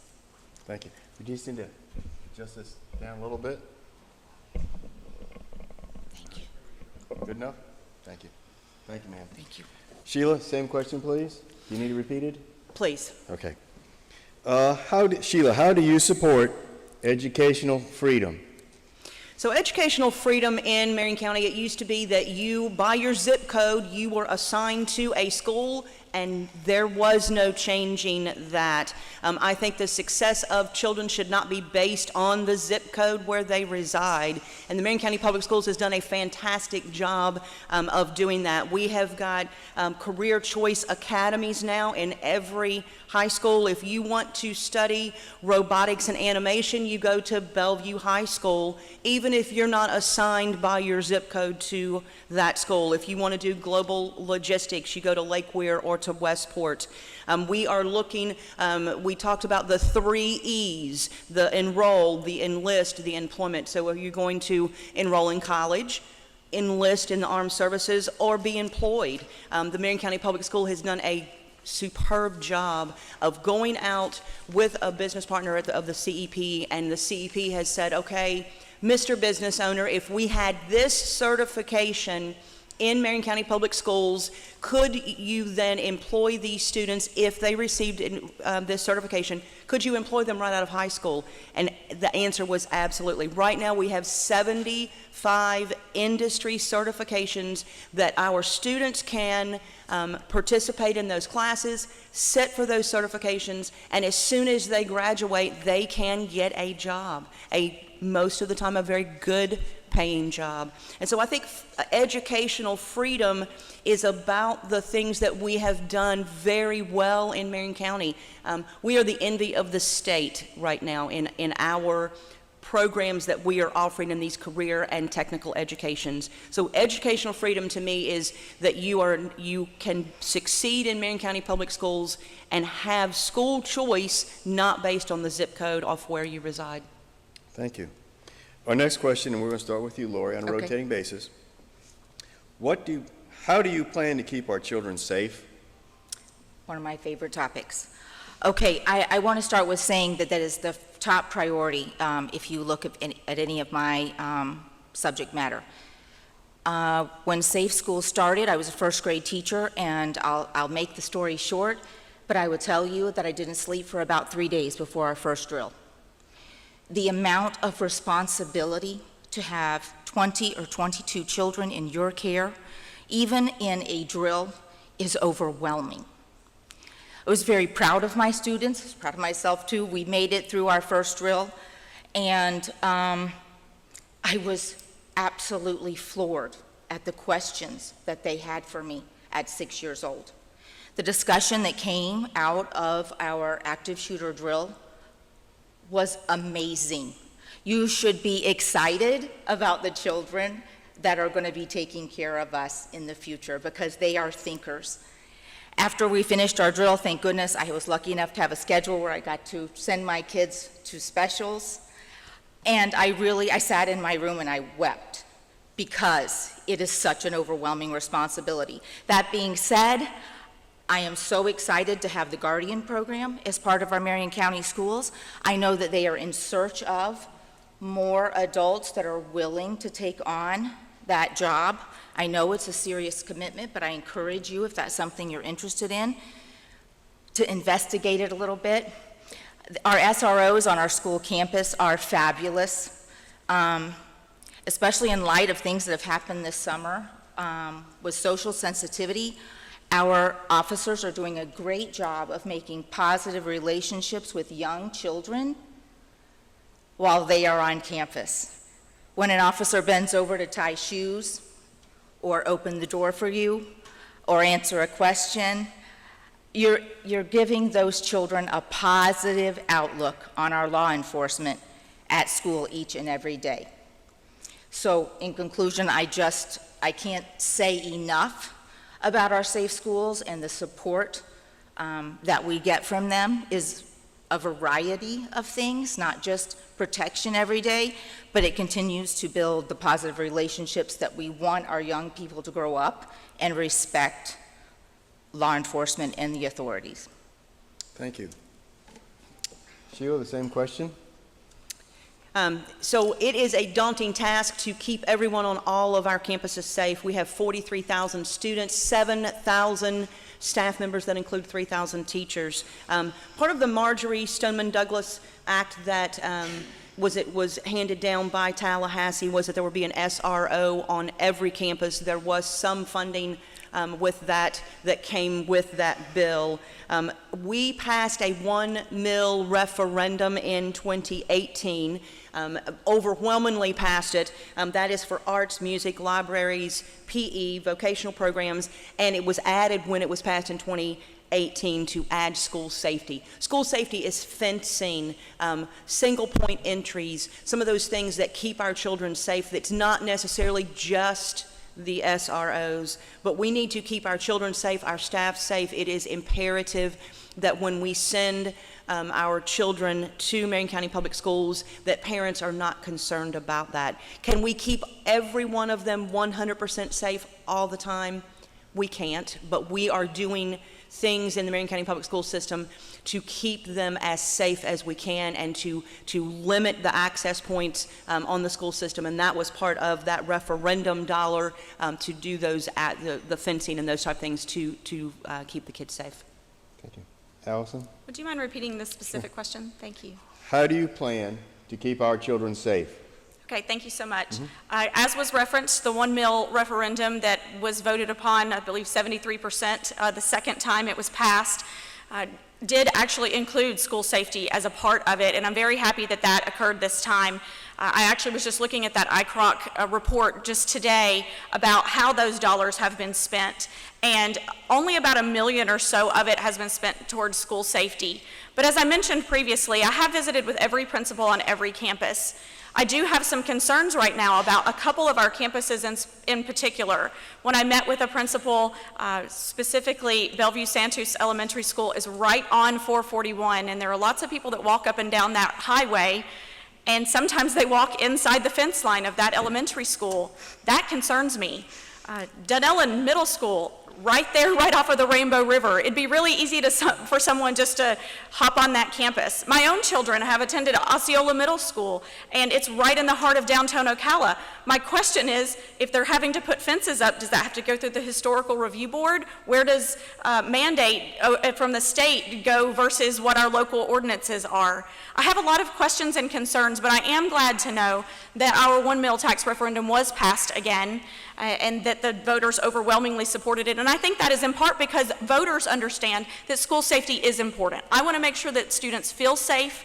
I want to make sure that they feel comfortable where they are. I also want to make sure that our students, that our faculty and our other staff members also feel safe. In light of COVID, what's happening right now, and getting kids back in school and getting employees back in school, our school board is going through very diligent efforts to ensure that our students will be safe and our faculty and staff members will be as well, whether it's through face coverings or through making sure that the classrooms are going to be disinfected. Safety has a lot of perspectives right now whenever you're asking the question of how are we keeping kids safe.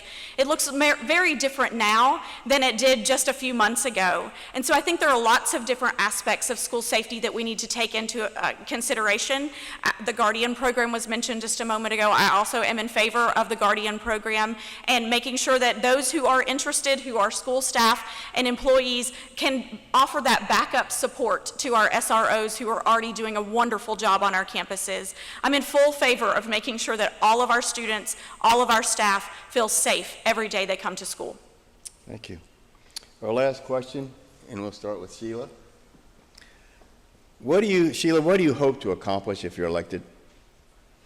So as I mentioned in my opening, I've lived here since 1981. When I moved here, Marion County was a fabulous place to raise a family. We have raised 3 generations of children here, my husband and I. Marion County is still a great place to raise a family, and I want to do everything that I can to make sure that it continues. Thank you. Allison, you need the question repeated? Please. Allison, what do you hope to accomplish if elected? Absolutely. So the role of a school board member is to make policy and to manage the budget. So I want to make sure, especially seeing that the budget right now is actually significantly higher than it was even over the prior year, I want to make sure that all of those dollars are allocated wisely and we are budgeting wisely throughout everything in the school district. I know that significant portions of those dollars go to staff and benefits, and so I want to make sure that we are just budgeting wisely.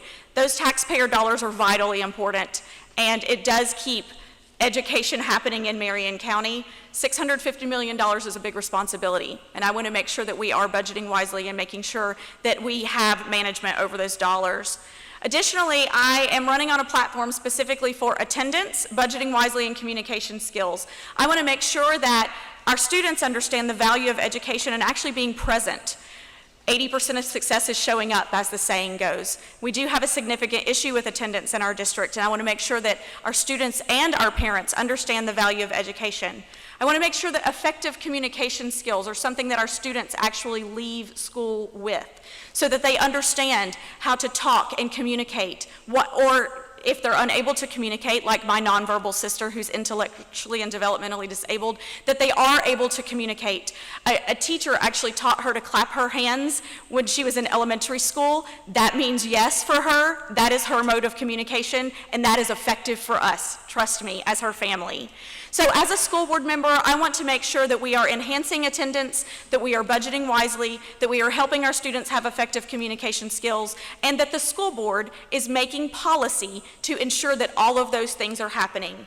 Frankly, the education that our students receive in Marion County right now, this year, is going to impact this community for generations. I want to make sure that we get it right every time with every student, and I want to be a part of making changes that will ensure that that occurs.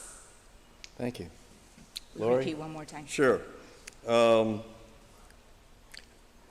What do you want to accomplish when elected? Okay, I'm going to break the cardinal rule of running for office, which is, you're not supposed to change what you stand for. So I still stand for the same things. I just shared with you, safe schools. Attendance is a huge policy along with the enforcement of behavior. One student should not be able to steal the education from 23 other students. We have attendance policies in place. They need to be enforced. That being said, COVID has presented a lot of new challenges for us in the classroom. I've been in the classroom for 25 years. I think to make good policy, you need to be on the ground level, day in and day out, to see what our students and our teachers are struggling with, what are our families struggling with. And I can tell you, our biggest challenge when we recover from COVID is going to be the learning gap. The learning gap is going to be humongous. The last 9 weeks of school that we did online, we had 50% of our population here in Marion County that's going to take care of us that did not participate in their education. We're talking about starting school. Part of the plan is having a second round, a second shutdown for COVID. That being said, there may be no other choice but to go to online school. But I'm letting you know, as community members, that it is going to be a problem, and the learning gap is going to continue to grow. So, what has moved to the top of my list is how are we going to compensate for that learning gap? And I don't have the answer right now. I can tell you, after 25 years in the classroom, just bridging 1 year of a learning gap is hard. It's hard because it's a lot of times the same children that don't do their homework, they don't come to school on time, they have poor behavior, they don't have anybody to back them up. So it is going to be a challenge, and we need an active plan. I don't know if you saw the superintendent's article last week in the Ocala Gazette, but she addresses this also. She says we have to have an active plan, how to get over 50% of our students back on track and ready to learn. Thank you. We're going to end now with closing statements, and we'll start with Allison. I think that's the correct order. Okay. For closing, we have 2 minutes for closing. Okay, thank you. So I am a parent of 3 Marion County Public School students, and with all of the experiences that we've had through COVID, I was actually able to witness how 17 different teachers administered education in our last 9 weeks. To say that there are learning gaps is an understatement. To say that there are mental health challenges that our students have been experiencing throughout this interesting time in history is an understatement. But as a parent, I also understand intricately how we probably can do it a little bit better. We have to get our kids back in school, and that's incredibly important to me. As a small business owner, I understand the budget issues that we have going on and making sure that we're budgeting wisely all throughout, and all of the challenges from technology to safety that COVID is also putting on us. As an educator, I am grateful that I have received the endorsement from the Marion Education Association. When that organization looked at the three of us as potential candidates on who they would want to endorse, they chose me. And I'm grateful for that. But part of the reason was not because they know that I'll agree on every issue. They chose me because I have done my research. I know the principals. I know all of the schools. I know specific issues that are happening in those areas, and they believe that I'm the candidate who will be able to talk with them. I understand their role in the school district. I understand, regardless of whether you agree with everything they do, I understand their role and why school board members need to have interaction with them. And also as a student, I understand the challenges that our students have gone through. I myself am a student as a doctorate in strategic communication, working on that presently. I understand those challenges that they've experienced. And I know that online learning potentially could be in our future, so I know how it's going to be to make sure that those online learning environments are rich and education-centered. I'm Allison B. Campbell. I would appreciate your support on August 18th. You can improve our schools with ABC. Thank you. Lori, closing comments? Okay. I just want to reiterate the fact that I tend to be a guide on the side. I'm not a sage on the stage. I'm not a politician. I've been in the classroom for 25 years. I'm the approachable person that you can call and ask me a question. I will meet you for a cup of coffee. My flyers are in the back. My phone number is on the back. I encourage you to call. I have had many conversations with people for over 2 hours. I want to hear what your concerns are. With COVID, there's many things that have not even been addressed that need to be addressed by our schools. I want you to know that in 25 years, if you went back and you looked at my evaluation as a teacher, as a coworker, you would not find anything except outstanding. I get along well with people. I meet the needs of the children in my classroom, and that means every day with 25 different children and 25 different families, we're able to find a compromise, a solution that will help their child and that family. Does that mean that we're always going to agree? No, it doesn't. But it means that I will listen to you, and I will help you find a resolution for what you need. If it's from homework, getting to school, after school, subject area. I just want you to know that. I think that's an important piece of being on the school board. You want someone that is a team player and can listen to others in problem solving. Thank you. Sheila, closing comments, please. Thank you. Again, thank you so very much to all of you that are putting on this event. With COVID-19, it has been pretty difficult for us candidates to get out and to meet folks face to face, so that you are providing this opportunity for them to see the Marion County local candidates is very much appreciated. So the school board member is responsible for budget and policy, but I think it's also imperative that those school board members are in touch with their schools. We need to be in those schools. If Anthony Elementary School says we need this curriculum because our third graders are really lagging in their reading comprehension, if the school board member assigned to that school has never been to Anthony Elementary School, then how do they know? So I think that it's very important, vital, that we are, as school board members in those schools. As it's been mentioned, our budget has increased this year by over $58 million. It's a almost $652 million budget. There's a lot of moving parts to a school board budget, and we need the people that will ask those tough questions. Again, not be swayed by the misdirection of great communicators. My time as a recruiter, again, when candidates send me the resume, it is all the fluff, and it's all of the things that we want to hear, but we need someone that will delve into those things to get to the core. I think it's also important now that as a school board member, we are already talking to the state about perhaps not counting this year's state testing.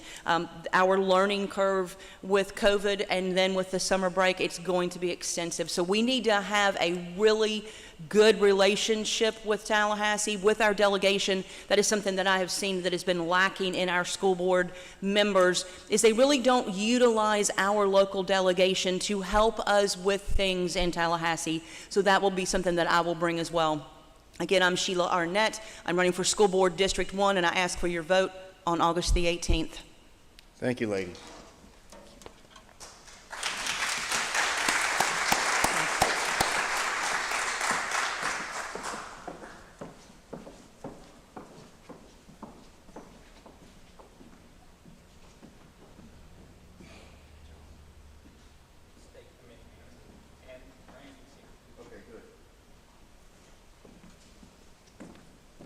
Alphabetical.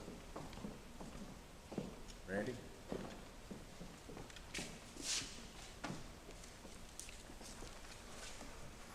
Our next group is for Republican Party State Committee Man, and we have Randy Osborne on my right and John Townsend on my left.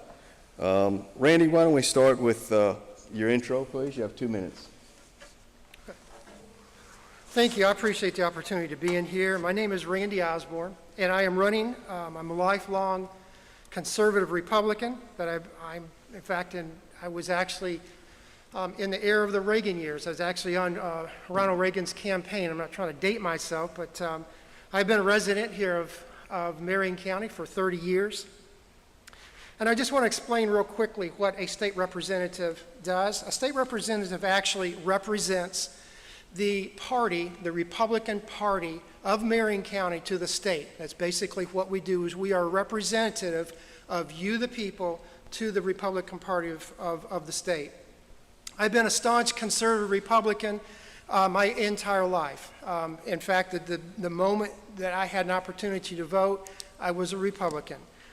I just want to kind of give you an overview of what I stand for, what my positions are on different things, because if I represent you, then I need to be a person that you can get behind and say, yes, this person can represent me as a Republican. First of all, I believe in the Constitution. I believe the Constitution is the basis of this republic. I believe it's not just something that is considered, some people call it a living document. It's not a living document. It is something that this great republic was built upon, and we as Republicans, we as people need to adhere to our Constitution, and we need to get people in office that will take and protect our Constitution. I also believe that I believe in life. I believe that all life matters and is sacred from cradle to grave. I believe our Constitution protects the most vulnerable of us in society. The next thing I believe in is I believe in the Second Amendment. I believe the Second Amendment is literal. Our founding fathers understood the importance of the right to bear arms, not to be infringed. The purpose of the Second Amendment is to keep a free people free. The red light's on. Oh, I'm sorry. That's okay. Thank you. My name is John Townsend. I'm running to be your state committeeman here for Marion County.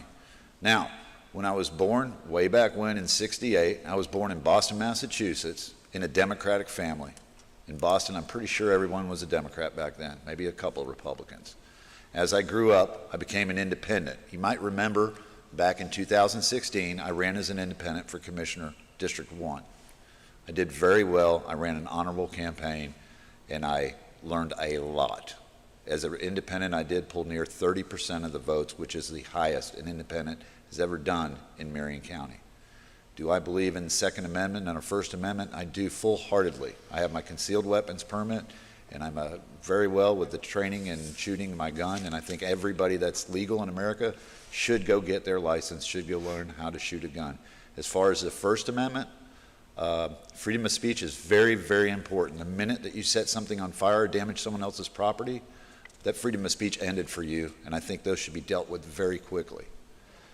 Here in America, we have a lot of freedoms that we must pay attention to. Our Constitution is written and done. It should not be changed.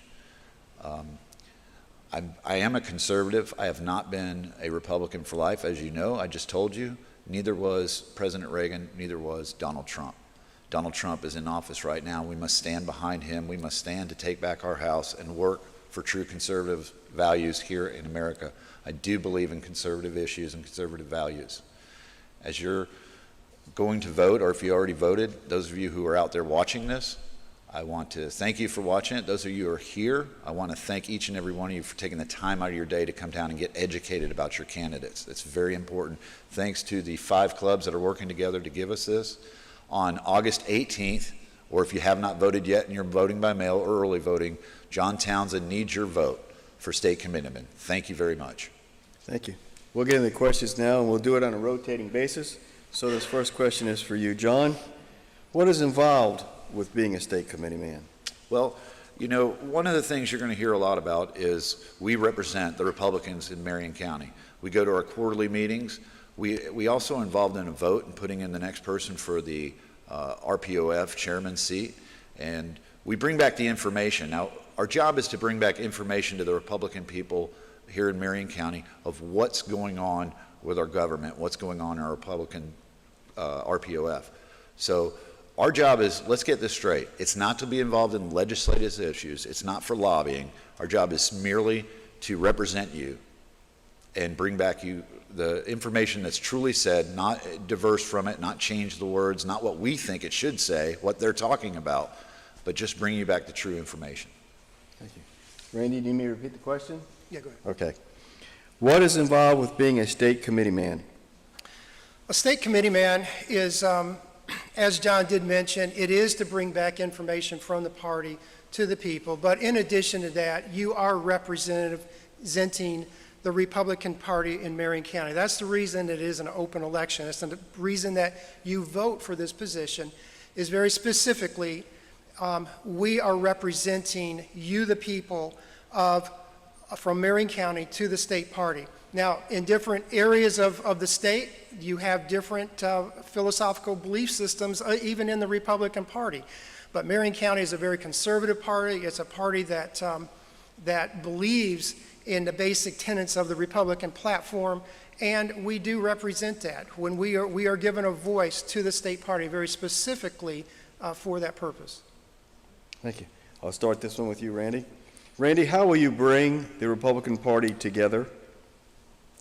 First of all, I think it's extremely important in this time that we get together. There's not time for bickering. There's not time for jockeying for positions in the party, at the local level, at the state level, and the national level. We as Republicans should have one objective right now, and that objective is, very specifically, is to get Ronald Reagan elected. The second thing we need to do is we need to come together and get, Ronald Reagan, I'm talking about Ronald Reagan, Donald Trump elected. It's extremely important. In fact, in 2016, one of the things that I did is I worked with a faith-based coalition, went all over the state to engage the faith-based coalition for Donald Trump. But it's important to do that, and we need to put all of our differences aside, all of our issues aside, and get together and say, this is our objective.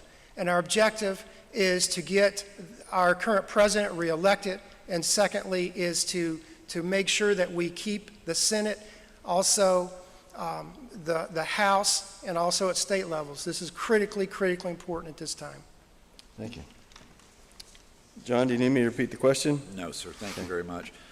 Ladies and gentlemen, I became a Republican December 15th of 2016. Immediately after that, I joined the Marion County Executive Party. I've been a member of the Marion County Executive Party ever since. I'm well involved with clubs across the state of Florida, influential people across the state of Florida, and I'm tired of hearing what a joke Seminole County and Marion County's clubs are. It's sad that I speak to people who come to our Republican club and hear, I'm not coming back because people made me feel so uncomfortable. and I've been a Republican my whole life. I don't like hearing that. What will I do to bring us back together?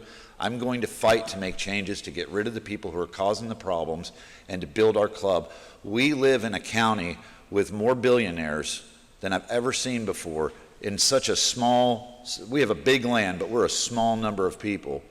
And we're all Republicans. I don't look at there's not even another party. They're all batty out there. And that's why I became a Republican, because you only have a true voice. But we don't have a club right now. We lost our club for whatever reason back so long ago and ended up with a whole bunch of free barbecue and a joke. That's what we've ended up with. So over the years, we're trying to rebuild our club, and I'm in there fighting, and I see the people who've been members of this club for so long are fighting against us that it's time that we just stop.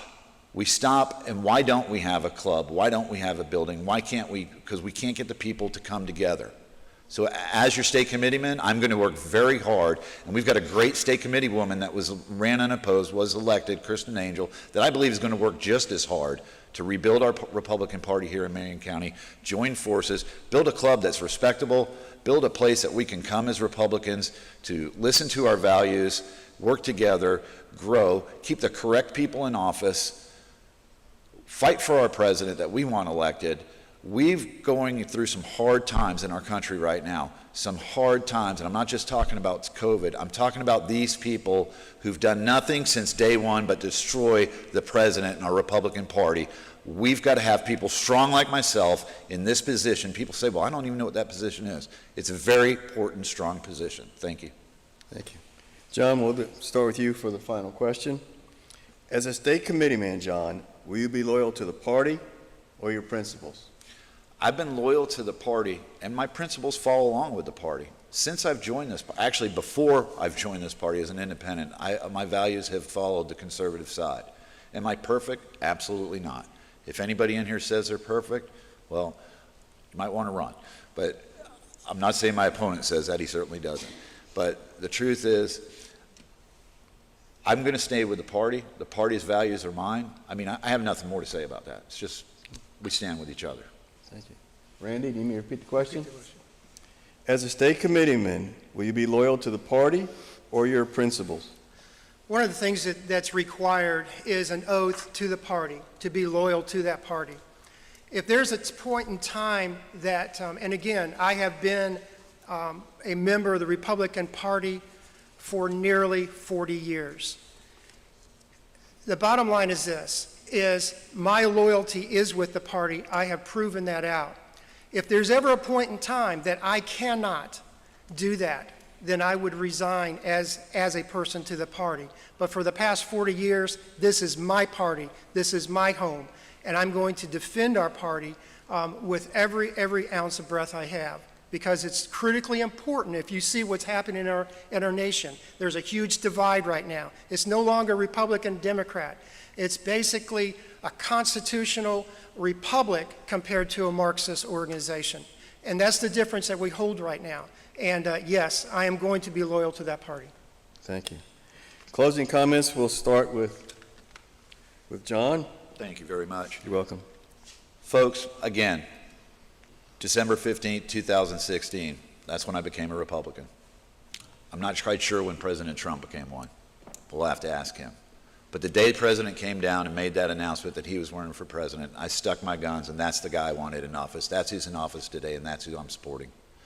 Like I said before, I've supported the Republican values, and I stick with it.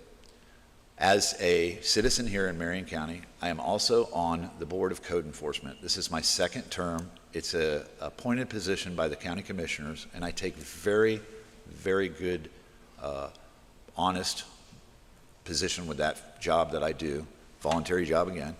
It's same with this one, a voluntary job. You get elected, but we're not making money. I am a Christian. I'm right now looking for a church. I'm very honest with that. I don't want to make anybody believe that I'm the perfect person in the world. I never have. I'm strong. I'm the strongest candidate that's on this stage that's going to work for you. I've not been lobbying.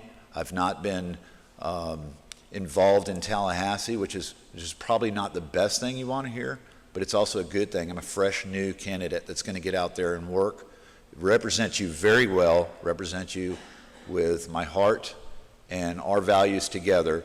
And I'm going to go to Tallahassee. I'm going to go to these quarterly meetings wherever they're at and bring you back the true, honest information. And I'm going to leave my thoughts out of that process, because that's what we're not supposed to do. Again, I'm John Townsend, and on August 18th, I really want your vote. And if any of you feel comfortable, today I'd like your money. Thank you very much, and have a good day. Randy? Hi, I'm Randy Osborne, and I appreciate this opportunity to share my heart. First of all, I am going to explain very quickly about what I do. I am a director of several foundations. What I do is I am a lobbyist for conservative organizations in Tallahassee. And those issues that I just mentioned earlier, life, the Second Amendment, the Constitution, those are the things that I go to Tallahassee and lobby for. So my opponent kind of touched on that. Yes, I do that. And because of that, I do have to register as a lobbyist. But I constantly go there. Common Core, education. I worked 6 years on that in Tallahassee, across the state of Florida. Been to every single county in the state of Florida fighting that issue on Common Core. And our Governor DeSantis just recently has done away with that. Yes. In addition to that, the chairman, Senator Joe Gruters, the chairman of the Republican Party, gave me his personal endorsement. We are not always on the same page with every issue, but he knows that I'm a person of principle. He knows that I'm somebody that will stand on principle, and he knows that I'm somebody that he can get behind, because he knows what we stand for and what I stand for. Again, August 18th, please consider me, Randy Osborne, on the ballot. I appreciate your time, and God bless you. Thank you. That's it. Ladies and gentlemen, we want to thank you and thank all the candidates.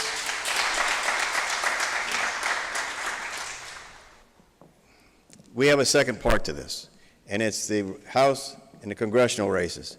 I do not believe the candidates for Congress have had any opportunities in Marion County to have their message sent. So if you can please come back after lunch, we'll start right at 1 o'clock, hear all the congressional candidates, because like I say, this may be the only venue to hear from them, to help them get their message out so you make an intelligent vote. One of the things I always say at the Trump Club of Marion County meetings is, when you elect someone and vote for someone, don't think of it just for the school board or county commission. He or she may have aspirations to climb the political ladder. And look at each one of these candidates and say, would you want them in Congress representing you? Because that could be in the works for them. Make sure these candidates are conservative. And remember, there are 5 conservative clubs put this together here in Marion County, working together. We will reconvene at 1 o'clock. And if you can please come back, it may be your only chance to hear from these congressional candidates. I'm ready when you are. Yep.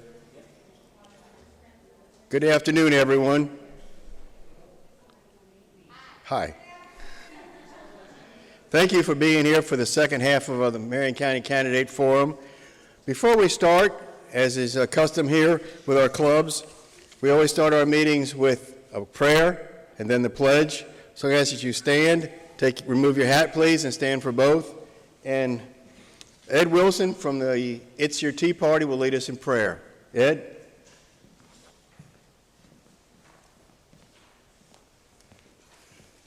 Thank you all for being here. Let's pray. There went the hand sanitizer. Almighty, holy, wonderful Father God, the Creator, we come to you now in the mighty name of Jesus to ask that you please cause a great revival across this land. We ask that you please show yourself strong to the victims of hatred and their families. We pray that families not be broken, but stay strong and loving, bringing up their children loving you and your ways. Please end abortion. Bless the Human Life Protection Amendment and all the good people working so hard on this great undertaking. We pray for safety in our schools in our churches, and throughout our community and country. Please bless all of your churches. Make them of one heart and one mind, true to you and your word, and cause them to prosper and grow. We pray your blessings upon our law enforcement officers, our military, and their families. We pray that you, Lord, would be welcomed in our schools, in our media, in our government, in our courtrooms, and in all areas of our society. Please bless our leaders who love and serve you. Guide them and protect them. Keep them strong. Please remove the evil people from positions of leadership, authority, influence, and power, and replace them with people who love and serve you. Please forgive this nation for turning away from you and becoming so wicked and evil. Please forgive us. Soften our hearts and turn us back to you. Heal this land and bless this nation. Please protect us from all the evil trying to destroy us. Please cause confusion in the enemy camp. Cause them to flee in terror before your people. Please make us, once again, one nation under God, indivisible, with liberty and justice for all. We pray that you show yourself strong by putting an end to all the attacks against righteousness, against this country that was founded on biblical principles, against your churches, against the rule of law and law enforcement, against families, against the unborn babies, against truth, and against the rights you give us. Please allow each of us to have a positive impact in our community, our state, and our nation for your glory by helping each of us to show the people around us your love and your kindness. Help us to speak the truth with kindness and compassion and to push back against evil. Fill us with your love, your peace, and your joy. Let your attributes shine through us so that others will want what we have, that is your blessings. Please continue to bless each of us, our families and loved ones, with your protection, your provision, your guidance, your help, your healing, your peace, and your joy. Help us to put you first in all that we do. We know that you are in control, that everything is according to your plan, and that you work all things for the good of your people. We trust you and know that nothing is too hard for you. Lord, we love you and depend upon you. And Lord, most of all, your will be done on earth as it is in heaven. Thank you, Lord, for loving us more than we can imagine. Thank you, Lord, for your incredible gift of salvation through the life, death, and resurrection of your only Son, Jesus Christ, our Lord and Savior. It's in the most precious, holy, and mighty name of Jesus that we pray. Thank you, Lord. Amen. Please remain standing for the pledge. I pledge allegiance to the flag of the United States of America and to the republic for which it stands, one nation, under God, indivisible, with liberty and justice for all. Thank you, Ed. You're welcome, Glenn. Thank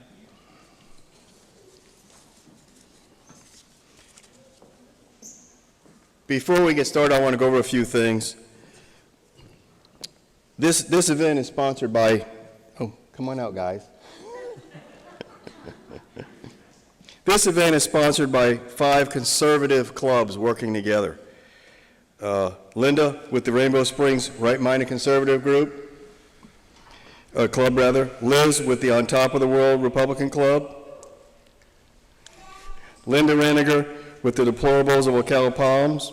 Linda's right. Linda's our timekeeper. And Ed Willison, who just led you into prayer. He's with the It's Your Tea Party. And I'm Glenn Fiorello with the Trump Club of Marion County. This is almost history in the making to have 5 clubs working together here in Marion County. And the main reason we're doing this is so the candidates can get their message out to you, the voters. Gone are the days when you go eeny, meeny, miny, mo when you vote. Gone are the days when you ask your neighbor, who would you vote for? The good Lord gave you a brain. Use it. There's a lot at stake here. Please listen to what these men and women have to say today so you can make an intelligent decision when you go to vote. And if you're watching us on YouTube, which this will be on, please view it as many times as you can so it sinks in so you know who is the best person to fill the slot that you're voting for. And the irony is 5 clubs, 5 personalities, we all work together. And wouldn't that be nice if Washington, D.C. could do the same thing? Well, by putting the right people in office, just maybe we could make that become a reality. And the little one is crying, we're doing this for you. We're doing this to save America so you can have America like it was when I grew up. America that you're proud of, an America that has so many opportunities for us. So I'm glad you brought your young one with you. The format for the following is as follows. Each candidate will receive 2 minutes to introduce themselves. They will each receive 3 questions with 2.5 minutes to respond, 2 minutes for any closing comments, and if you wanted to rebut one or another, which I hope that doesn't come to that, but let's say you did, you have that option. If your opponent says something you don't agree with, you can rebut it. You'll have 2 minutes to rebut it, but you're going to lose your time on the tail end for your closing comments. But I want you to have that option if you have to use it. That being said, Linda with Ocala Palms was sitting right in front of me. She has 3 sheets, green, yellow, and red. Green is when your time starts. Yellow is when you have 30 seconds left. And red is, please finish the sentence. Not the paragraph, but the sentence. A special thanks, and I've got to say this, for 2 local companies. I did that this morning. I'm going to do it again now. Dylan Productions and Skip with Marion Music. Those 2 local Ocala companies made this event possible because they did the video and they did the audio. They came in here last night like I've never seen enough in the private sector. I'm used to people know how to work. They are phenomenal. What are you blushing about? Skip and them are phenomenal people. I want to thank you.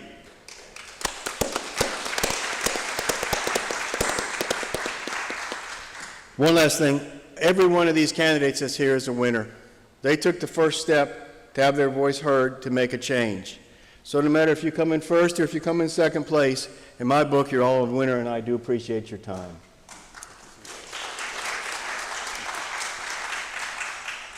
With that, we'll get started. Joe, I'm going to start with you, if it's okay. You have 2 minutes to tell us something or to introduce yourself, please. Okay.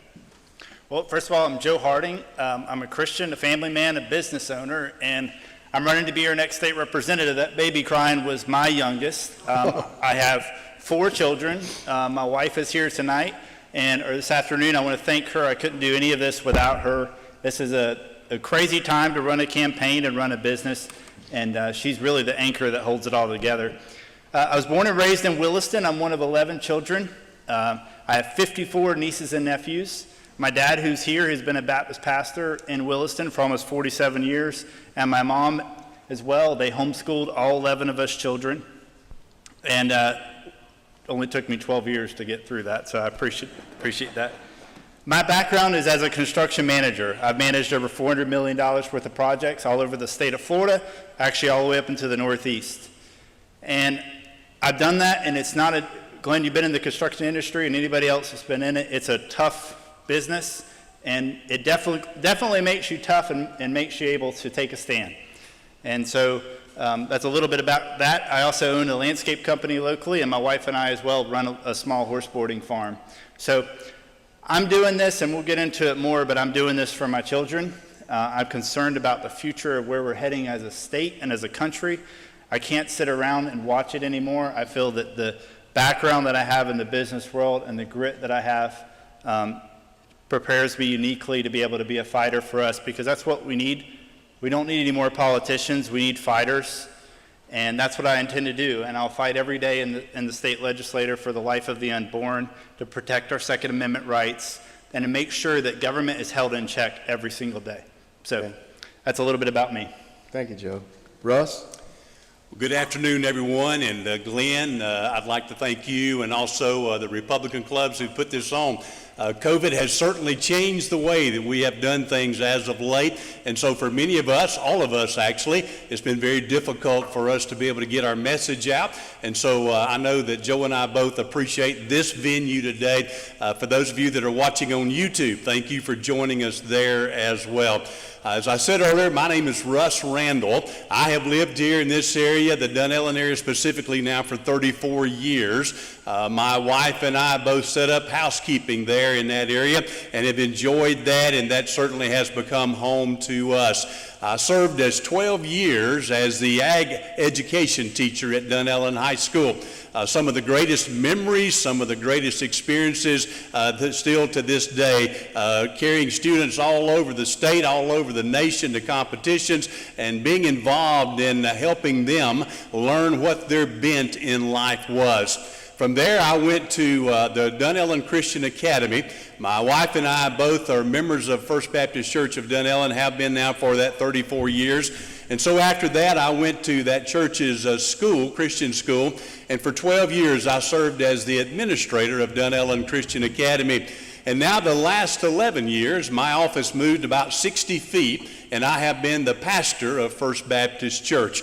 Once again, some of the greatest memories, some of the greatest treasures that an individual could have. I often like to refer to it this way: I've never had to work a day in my life because everything that I've ever done was quite enjoyable to me.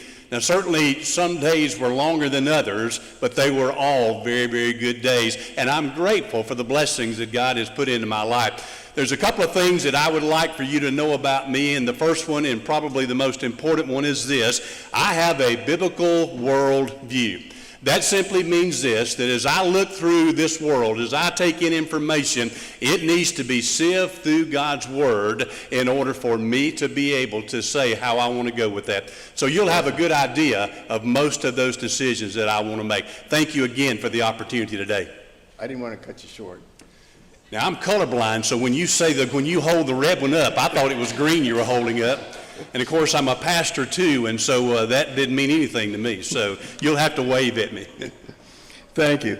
Russ, I'm going to start with you because Joe went first. Sure. Earlier. Do you support taxpayer funding of the CEP, that's the Ocala-Marion County Chamber and Economic Partnership organization, and why? Which way, yes or no? When we look at the Chamber of Economic Partnership here in Marion County, I think there's a couple of different facets that we need to consider on this. The first one is simply this: I believe that they have done some good things for Marion County. They certainly have done well to bring in some business opportunities, some economic development that I believe will have a long-lasting positive impact here in Marion County. Now, the direct question was, should they be funded through the county? And I believe that that probably blurs some lines there. I believe that we probably would have to look when we see what the CEP is doing. And so what arm are they actually representing? Are they representing the businesses? Are they representing the county or the city? Or are they representing another facet, being maybe the county commissioners? And so I think at this point in time, I would prefer that our Chamber Economic Partnership be one that was funded through the Chamber members and not so much through the actual county commissioners. I think that probably, at least in many circumstances, would be an obstacle that many of us would struggle with, perhaps even seen as maybe a contesting fact on who are they actually representing. So I applaud the CEP for the things that they're doing. I would prefer that they be funded internally rather than through our county government. Thank you. Joe, do you need me to repeat the question? No, I've got it. So I would say this. I would say in a test tube, I think my opponent's right. I think the right thing to do is it be fully funded in the private sector. And I'm going to give you my personal opinion. I'm running for state representative, not county commissioner, and this is decided at the county and city level. But I'll give you my opinion. I believe in taxpayer dollars that are held accountable and where you're providing a service. What I don't support, if we want to talk about wasteful tax dollars, we can talk about our $600 million education budget where we have areas for improvement. I think that the dollars going to the CEP, while I would like all of it to be funded through the private sector, I think they provide a lot of services for the county and for the city. Doing that, I think if you look back in 2015, actually the CEP was not funded. because at that time, it was called a little bit different, but there was a period where they were not funded by the county, and the reason was that they weren't providing a good service. So if they're not providing a service and they're not helping the county in some way, then they shouldn't be funded at all. But I think right now, I think when you look overall, they're not perfect. I'm not their spokesperson. I'm just here as a business owner. But I think when you look overall at what they've done for Marion County over the last few years, they've done a lot of good.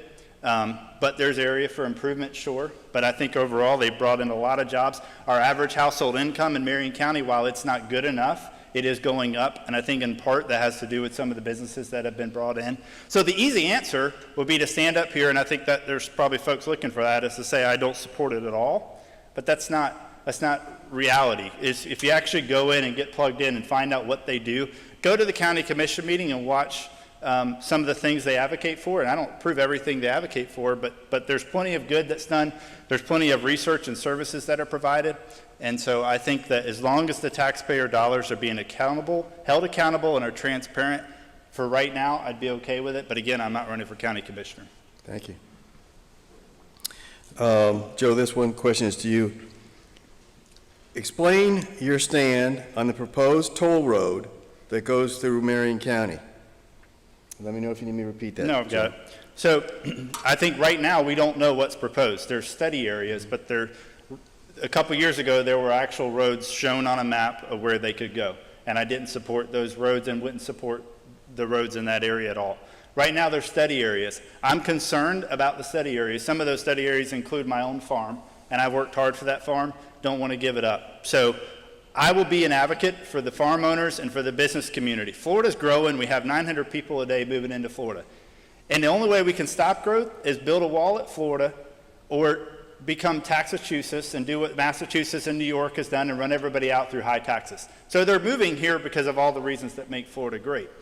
That said, government has two fundamental roles, public safety and infrastructure. You can't drive down 75 like I do almost every day and tell me we don't have a problem. We have 90,000 cars a day passing underneath 80,000 cars a day moving under 75 at 200. And we have 95,000 cars a day moving on 75. We have a problem. We've got to figure out what it is. This is what I would propose. I would propose that we use existing roads and right-of-ways where possible. I'm born and raised in Levy County. Levy County has US 19. I think US 19 is underutilized. I would like for us to look back at the study that was done by Rick Scott and the task force that he created. And I think some of their proposals originally were good, and we need to go back and look at those. But my commitment to the voters of District 22 is I'm not looking to be a backseat voter and a naysayer. I'm looking to be a voice at the table and fighting for our farmland preservation area that I will always defend, and fighting for our business owners and our business community and understanding that growth is happening. We've got to do it right. And I'll be that advocate. But I plan on being at the table, not sitting in the back row saying no. I plan on saying, if it's going to happen, it's not going to happen here. And here's where I'm concerned, and here's the areas that I don't want to see erode. So right now, there's a lot of uncertainty. We need to get some transparency. I don't like study areas. I like plans. I'm a builder. I like to see a plan, then we know what's going to happen, whether it's good or bad. Right now, it's a blurry block of color on a map saying this may be where it goes. Thank you very much. Yes, sir. Russell? I don't know of anything that has brought more confusion and more fear to Central Florida than perhaps this toll road. Marion County has made it quite evident in this past year or so that they do not desire to have this road to come through some of our most pristine properties. And so I believe that each one of us should have grave concerns over this potential road that's coming through. I've had an opportunity to look at several maps and to see some of the proposed directions of this, and quite frankly, I've not seen one yet that I thought was going to be healthy for Marion County. Now, as the District 22 representative, that encompasses all of Levy County as well. And so now there are a few of those proposals that are including Levy County, perhaps thinking that Levy County is an easier target than maybe Marion County is. I would probably echo what Joe said in that if this is going to happen, we need to make sure that we're in a position to where we can have a voice about what that does to our economy, what that does to our farmlands, what that does to our way of life. I too would propose that I-75, already with some right-of-ways there, is a good place to start. Highway 19 and some other areas as well. Now, the drawback to using Highway 19 or even the interstate is that they're wanting a toll road. Now, for those of you that may travel that way very much, most of us would not appreciate having to throw some quarters or having them done us for some dollars to use that road, which is already readily available to us. And so I believe that there are some huge concerns, ones that we need to be a part of and ones that we need to have a voice at the table with them. Thank you, sir. Russ, I'm going to stay with you on this next one. Russ, how do you support parental rights? What's your stand on parental rights? If you remember earlier, I told you that I have a biblical world view. And so I believe, once again, a great place for us to go on what we think about parental rights. Now, in my opinion, and of course there are exceptions to everything, but my opinion based on God's Word, God gave children to parents, and those parents should have the right to raise those children as they see fit. Now, certainly we have instances to where that doesn't go well, and so we need to have the proper authorities in there to make sure that children are not abused or misused. But I believe that parents have the right to be able to say, this is how I want my child to be educated. Now, I'm all in favor of the public school system. I am a product of that. I was a teacher in that for 12 years, and I am grateful for what we have there. However, I believe that parents need to have the right and the opportunity to have their children educated in the manner of which they choose. If that parent wants to homeschool their children, I don't know of any greater way of perhaps doing that. If that child has a certain bent in life and the school which they are geographically assigned to does not help them in that manner, then that parent needs to have an opportunity to go to a different school, to a different location, so that their child might be able to have the greatest benefit in education. I believe, once again, that the parent has the responsibility to raise their children, and they should be given the opportunity to do that without the government interfering in those things. Thank you. Joe? So, Glenn, I would take this and answer it almost like we're talking about property rights. With parental rights, look back at the abortion, and my number one issue I want to advocate for every day is protecting the unborn. Last year in the Florida legislature, we had a parental consent bill that passed, thankfully, and the governor has signed it into order, and I support it 100%. If we could go back and figure out how to make it even better and tougher, I support that. It made no sense to me that in Florida a minor could get an abortion without a written consent from the parent. I don't support anyone getting an abortion, but just to fathom that something that life-altering could be done without a parent's permission is evil. I don't know how else to put it. So I will fight every day to make sure that we protect the unborn and having parents involved as much as possible. But I also think that one of the areas, and I have two siblings at foster care, one of the things that gets overlooked in Florida, we are very lenient on bad parents. And here's what I mean by that. We have children in our foster care system whose parents burnt them, cigarette burnt them, left them in a hot car, and on and on.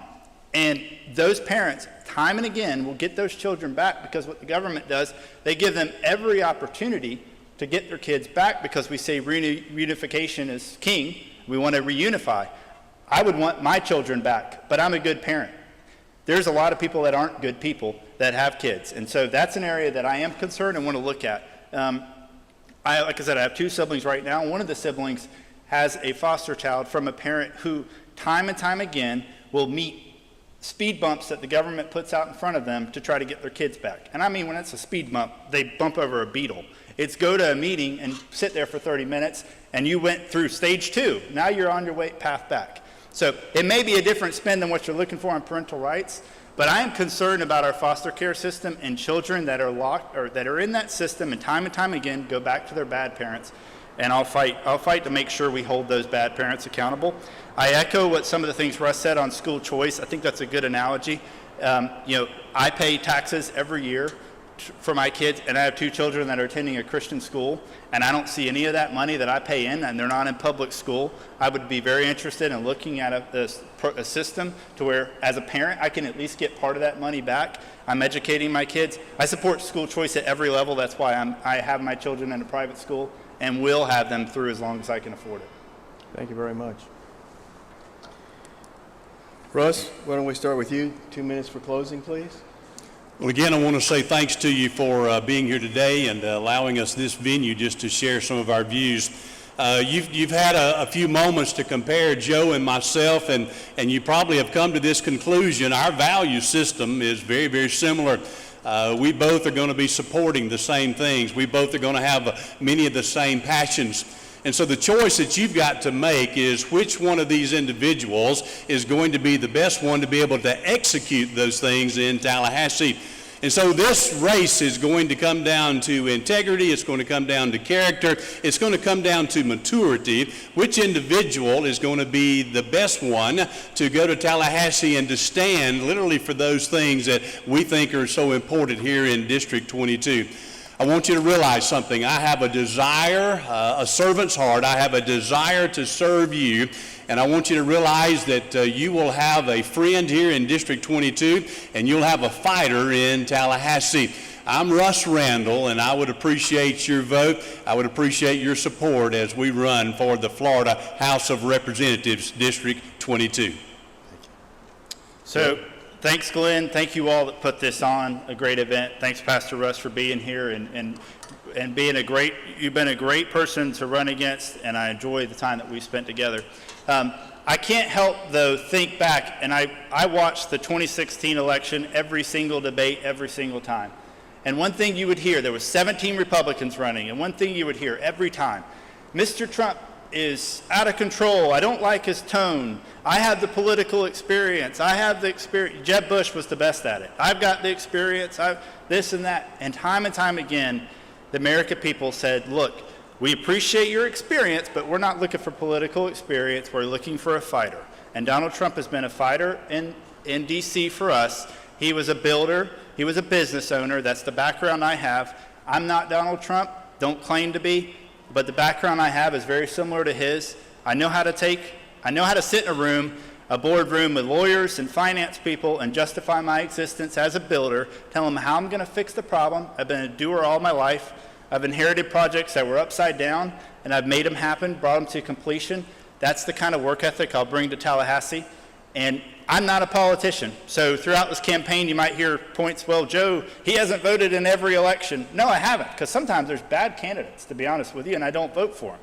But what I am is a fighter. I'm running. In 2018, I decided to run because I watched the governor's race, and I saw that we had a proclaimed socialist running for governor in Florida, and I said, this is ridiculous. I've had enough. I'm raising my kids here. I'm a 7th-generation Floridian, and I'm going to do everything I can to make sure Florida's preserved. So I'm going to the State House to be a fighter. I'm not going there to make friends. I'm not going there to build a resume. I'm going there to fight every day for the life of the unborn, to defend our Second Amendment, and we haven't talked about it tonight. I'd love to talk to you more, but to speak up for vocational training and a second path for kids in our schools that are sucked into a system that tells them it's college or bust. So thank you all for your time, and thanks for coming out. Thank you. Guys, thank you both. Thanks, Will.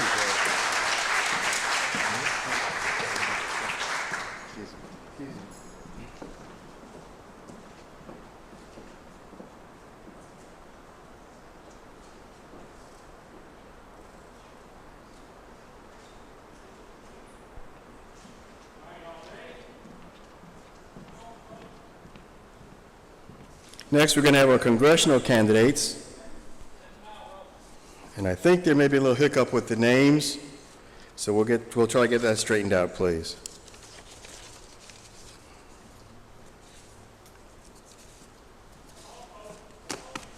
Just so you know, my first name is David. D-A-V-I-D. You got it. I got it. Davis. I got it right. Theus. These. Theus.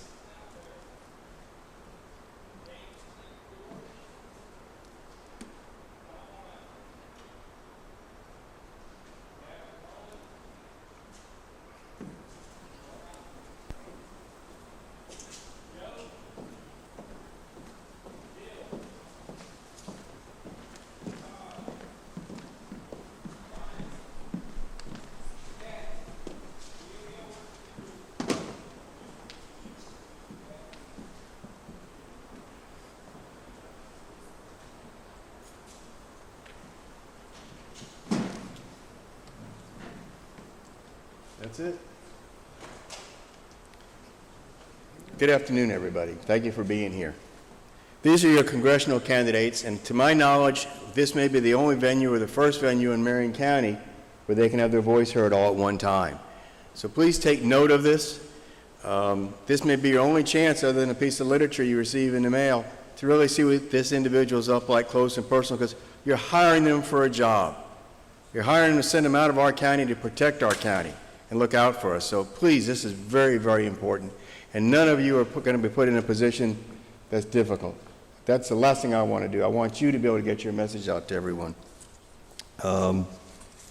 First things first now, I think we've changed our order somewhat.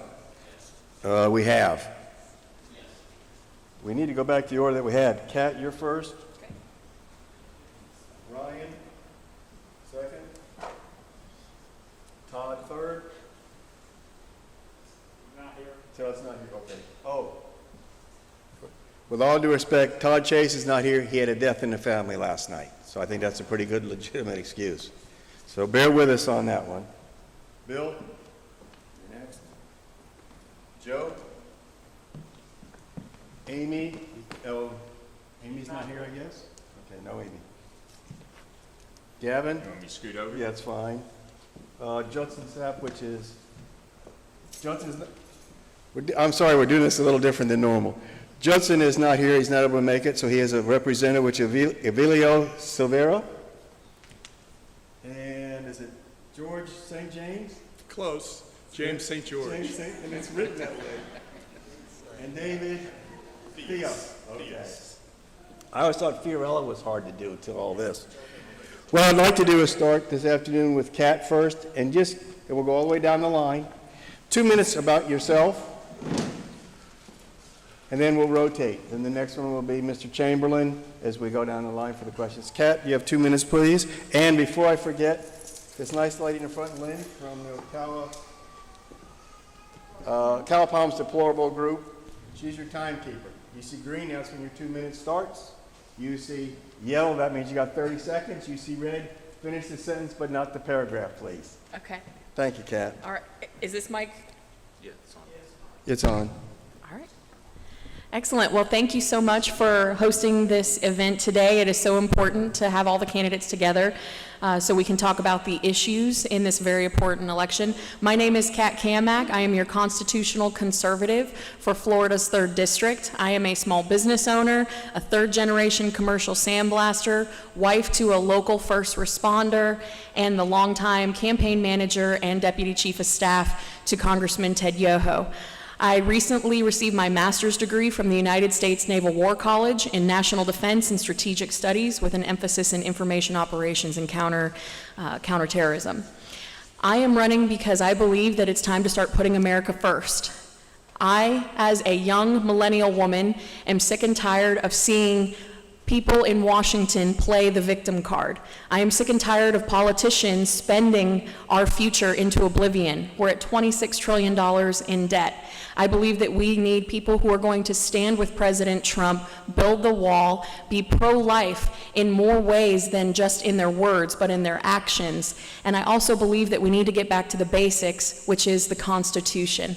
I am a member of the Alachua County NRA, Friends of NRA, and in the People's Republic of Alachua County. That is a tough thing to do, but I am very proud of the work that we have done in advancing support and protection for the Second Amendment and our ability to carry and protect ourselves and our family.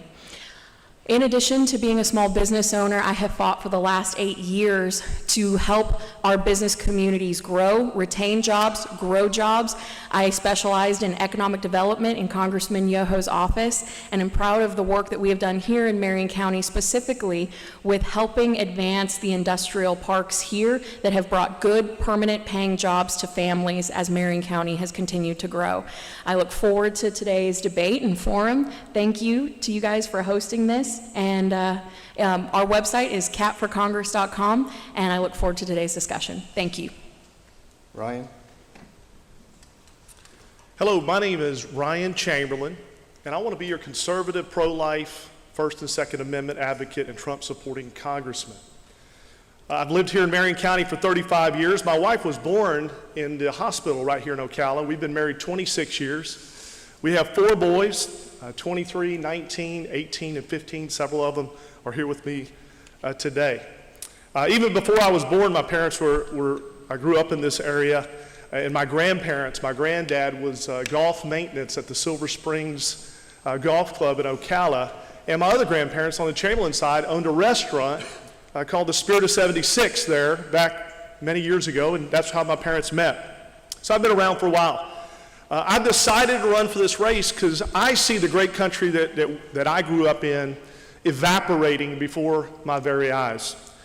I have 4 boys. It concerned me. The country we're in is concerning me for my 4 boys. And, you know, my oldest was 4, 23 now, 4 when 9/11 took place. So my children, and many of your children, were not a part of the understanding what this country could be because it has changed so much in the last 20 years. Now, there's 10 good Republicans running in this race, many of them on the stage here today. I'm from Marion. The others are from north and on upward. I'm the only candidate that has built his life around Christian ministry that's on this stage. I've built big businesses from scratch. And I've mentored thousands of people across this country because of those businesses in the free enterprise system that we have in this great country. So I understand what's going on out there, and I can connect with those people. I'm not a politician, but I do know how to work with people and get things done without compromising my principles and my values. I'm a deeply concerned American citizen that has a track record for getting things done. So I'm asking you for your vote on August 18th. Thank you. Thank you. Bill? Hello, everyone. I would say good morning because I started out here about 8:30 this morning. My name is Bill Engelbrecht. I'm a Republican candidate for Congressional District 3. I am an everyday American. I'm not a politician. I'm 54 years old. I'm a proud father of 4. I'm a husband. I'm a business owner, entrepreneur, and I have the experience and the leadership in the healthcare industry since 1988. My company, Florida First Care, has created over 1,000 jobs within our district. And in those 32 years of healthcare experience, I understand of lowering healthcare premiums, lowering prescription drugs, while protecting the Americans with pre-existing conditions. I vow to protect the military and our great veterans, access to more locations without waiting in long lines. After serving 3 tours, my brother, 2 in Afghanistan and 1 in Iraq, actually 2 in Iraq and 1 in Afghanistan, he would have to drive from Daytona to Gainesville to see a doctor. And there's no reason that any veteran should have to drive that far of a distance, passing many hospitals and doctors' offices. I vow to work with President Trump to create an immigration system that protects the lives of all Americans. We can protect all Americans by building a wall and increasing screenings at our ports of entry.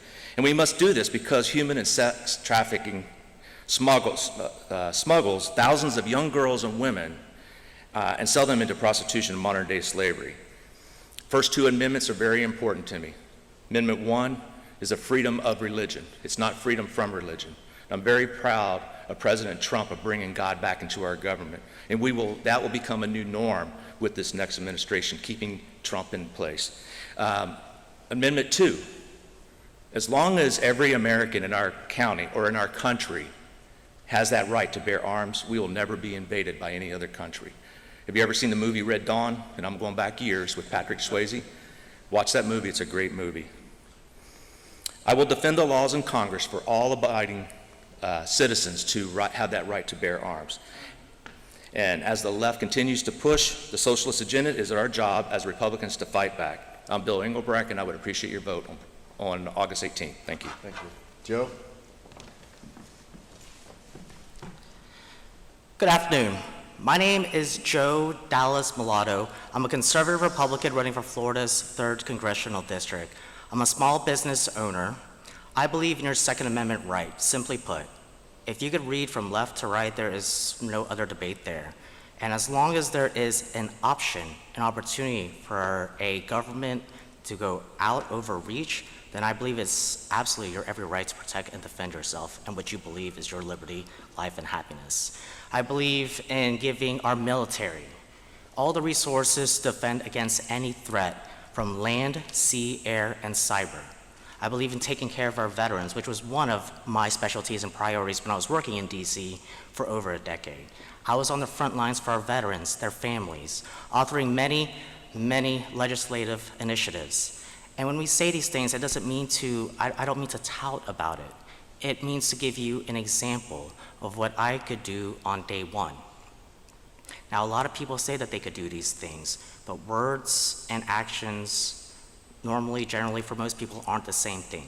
Unfortunately, for socialism out there, my word and my action are always the same thing. I am going to be socialism's worst nightmare. Send me up to Washington, D.C., and I will fight 14, not 12 rounds for you. I have the experience in spades in what you're looking for and what you need. Somebody asked me the other day, why are you running when you have all these other candidates there that have all this money? I told them life is like a poker game. Now, you don't lose what you don't put in.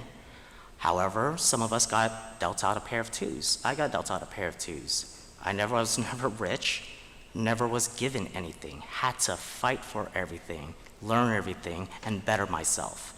Some people got dealt out a pair of aces. They squandered it. It's play money to them. And it's gonna be play money when they're representing you with your taxpayer dollars.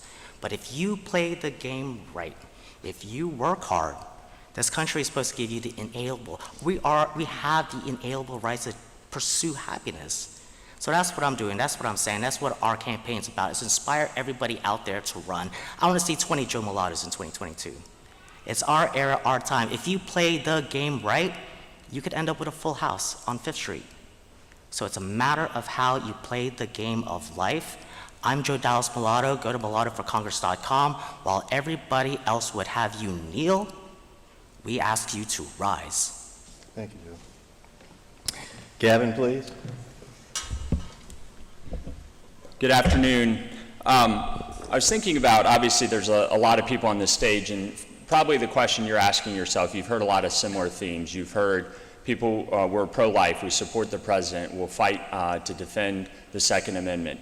But you're probably asking yourself, how do I figure out who to vote for, who's going to be best to represent us in Congress on this stage, and how do I differentiate the candidates? And I know for me what I want in Congress, and one of the things that has frustrated me greatly is that we send people to Congress and they get up there and they become the weak-kneed, nervous, rhino Republicans, and they aren't willing to fight. They aren't willing to stand up and take it to the opposition. And we have real opposition. I'm not talking about Democrats. I'm talking about the radical left that wants the destruction of our country. It's not just, it's riots, it's an assault on our freedoms. It's everything we stand for as a country. I still remember when I made the decision to run for Congress, I was looking at a picture of my two grandfathers. One served in the European Theater of Operation during World War II, and the other served in the Pacific Theater of Operation, received a Purple Heart for wounds on Iwo Jima. And I thought to myself, that generation, the greatest generation, was willing to lay it all on the line to preserve this great nation. And what is my generation willing to do? And I've already gone overseas and fought in a combat zone for our country. But I thought, if I come back and watch what's happening in DC, then we are going to lose our country in Washington. And I may have fought in a war zone for our country, but really Washington's the new war zone. And that's why I'm running for Congress. I'm running because I want to take the fight to Washington. I want to take the principles I've learned as a captain in the Florida National Guard and the experiences that have shaped me leading soldiers in harm's way. I want to take the experiences in the classroom as a history teacher. I teach history. And when they start to try to destroy our history like they're doing now, I can respond with the truth because I know the truth and the Constitution and the history. And then I also have experience actually fighting for conservative values as a county commissioner. I've stood up for the Second Amendment, making Clay County a Second Amendment county. I fought for life, stood up to Planned Parenthood as a county commissioner. So when I talk about some of the things I want to do in Congress, it's an extension of what I've already done. I've served in 3 different arenas, in the classroom, as a county commissioner, and literally fighting for our country in a combat zone. So when I go to Washington, D.C., it'll be a second deployment to do battle on behalf of our district. Thank you very much. Emilio, who will be filling in for Judson Sapp. Thank you. Good afternoon. It is great to be here with you on behalf of my friend Judson Sapp. Judson would be here in person, but he has an event in another part of the congressional district with Charlie Kirk from Turning Point USA. Now, Charlie supports Judson for Congress because he knows that unlike pledging to support President Trump in the future, Judson Sapp is already a trusted ally of President Trump's. He serves on the Trump Victory Committee, and he's been endorsed by Students for Trump and President Trump's closest political advisor, Roger Stone. Why? Because Judson Sapp is not bought and paid for by the special interest. He is a successful businessman, a CEO of a railroad construction company, a great father and a great husband. He's actually signed the front of a paycheck and created real jobs, not just talked about it. He knows what a runaway government with taxes and burdensome regulations can do to beat down the private sector and keep small businesses from growing and thriving. He's A-rated by the NRA. He wants to finish building the wall, and he backs the blue and defends our law enforcement. Me personally, my parents came to this country from Cuba. I know the destructive evil that is socialism and communism. And Judson Sapp is already standing shoulder to shoulder with President Trump, fighting against the leftist, woke, Marxist mob that wants to destroy our very republic. Judson is defending faith, family, freedom, and opportunity. And that's why I'm asking you to join me in voting on August 18th for Judson Sapp. Send the conservative, proven business ally of Donald Trump's to Washington and defend our constitutional liberties. Thank you. You're very welcome. Next we have Dr. James. St. George. St. George. There we go. Good afternoon. I am Dr. James St. George, and I'm a candidate also for District 3, our district here. I want to thank all of you for coming today, showing an interest in our political process. It's very admirable, and to those watching this event afterwards, thank you for your concern in our country and our district. Right. I am a surgeon. I'm a small businessman as well, and I'm a lifelong Republican. Now, like President Trump, I'm not a politician. I've never run for office, never been in office. I certainly haven't spent my career in politics. I'm like you. I'm an everyday person.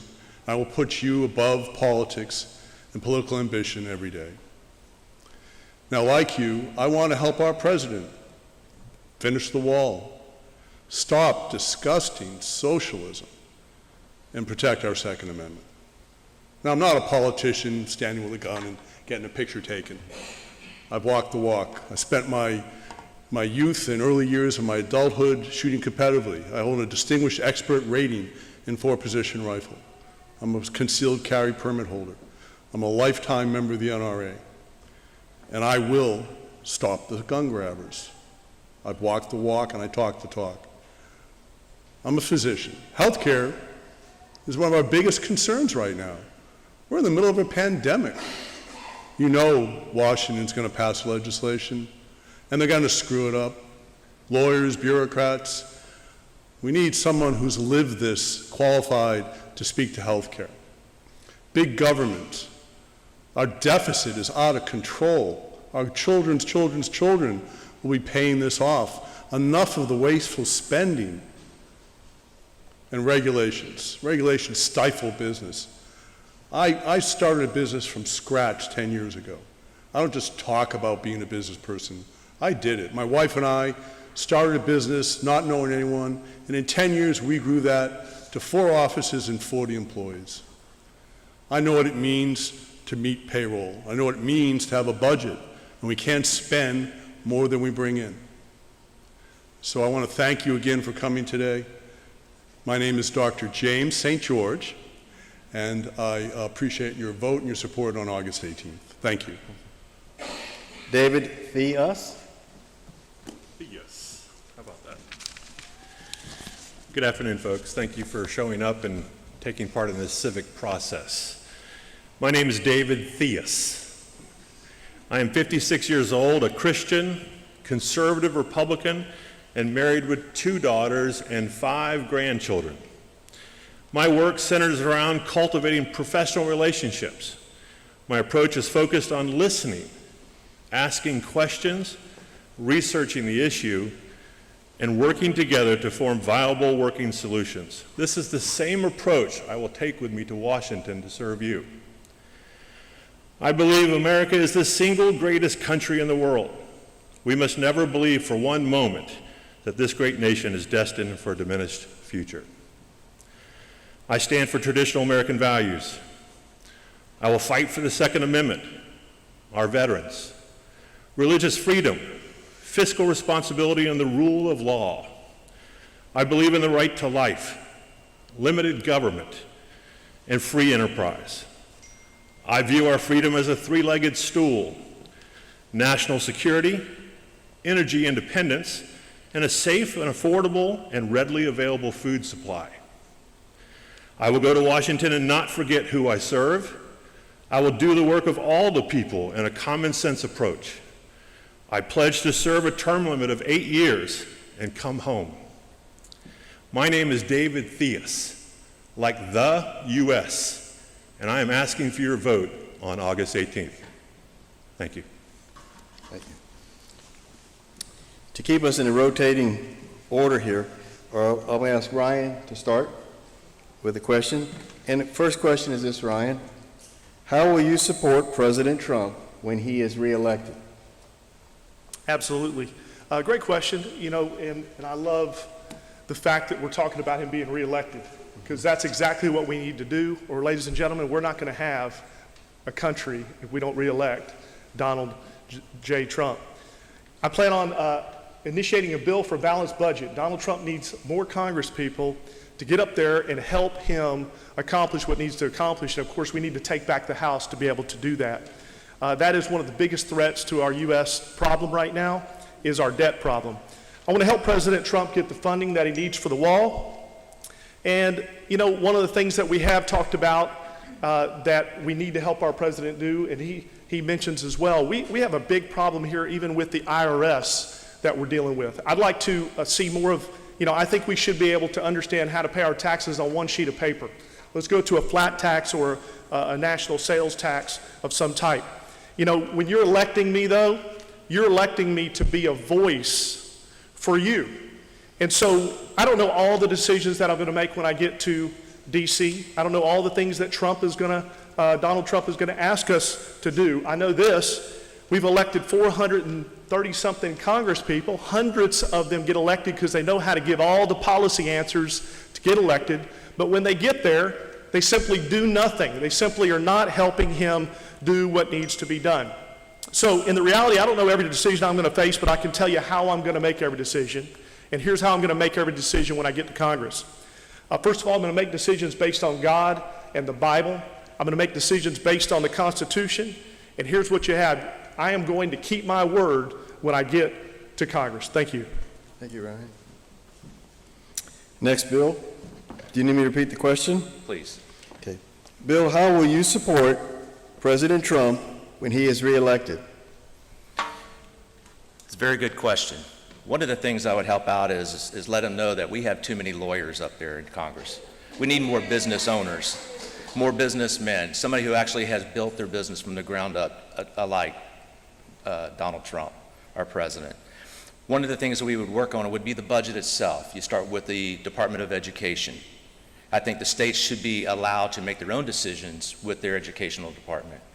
The other thing is in the budget itself, and I know from when their fiscal year is 9/30, that if a department does not use the money that they are allocated, if they don't use it, they lose it. I would make a suggestion to them that if they don't use it all, that's okay. Allow maybe 50% of that they did not use in that department to stay in the department. The other 50% come back into the government to start paying down our national debt. That's one of the other reasons there. As far as the healthcare, I have been in the healthcare business for 32 years and a business owner for 26. My experience in dealing with these healthcare big name insurers, in my opinion, they are ripping the country off. I believe they're ripping Medicare off. They're ripping off our senior citizens. The cost of prescription drugs are just too expensive. Our healthcare premiums are out of control. Something has to be done, and that's how I would help him. Thank you. My name is Bill Engelbrecht. Thank you, Bill. Joe, same question? So how I would help our president is exactly how I would help you guys. It's my legislative policy experience, not politics experience. Politics has gotten us nowhere. I don't do the shaking of the hands and just, going to, receptions and parties. I was in the trenches. I was there talking to veterans. I was there talking to our military. I was there talking to consumers. Out of all the issues I handled, Veterans Affairs, Financial Services, Homeland Security, National Security, Financial Services, Education, the Workforce, Government Reform, you named it, I handled it. That makes me well-versed, so I don't need to relearn the things that everybody else is going to have to learn. Time is money. Money is time. So if you're not going to know what to do and you're going to have people learn these things for you and tell you what to do, any one of us could have done that. Anyone, you should go do that. If your answer is to have staff find your answers for you.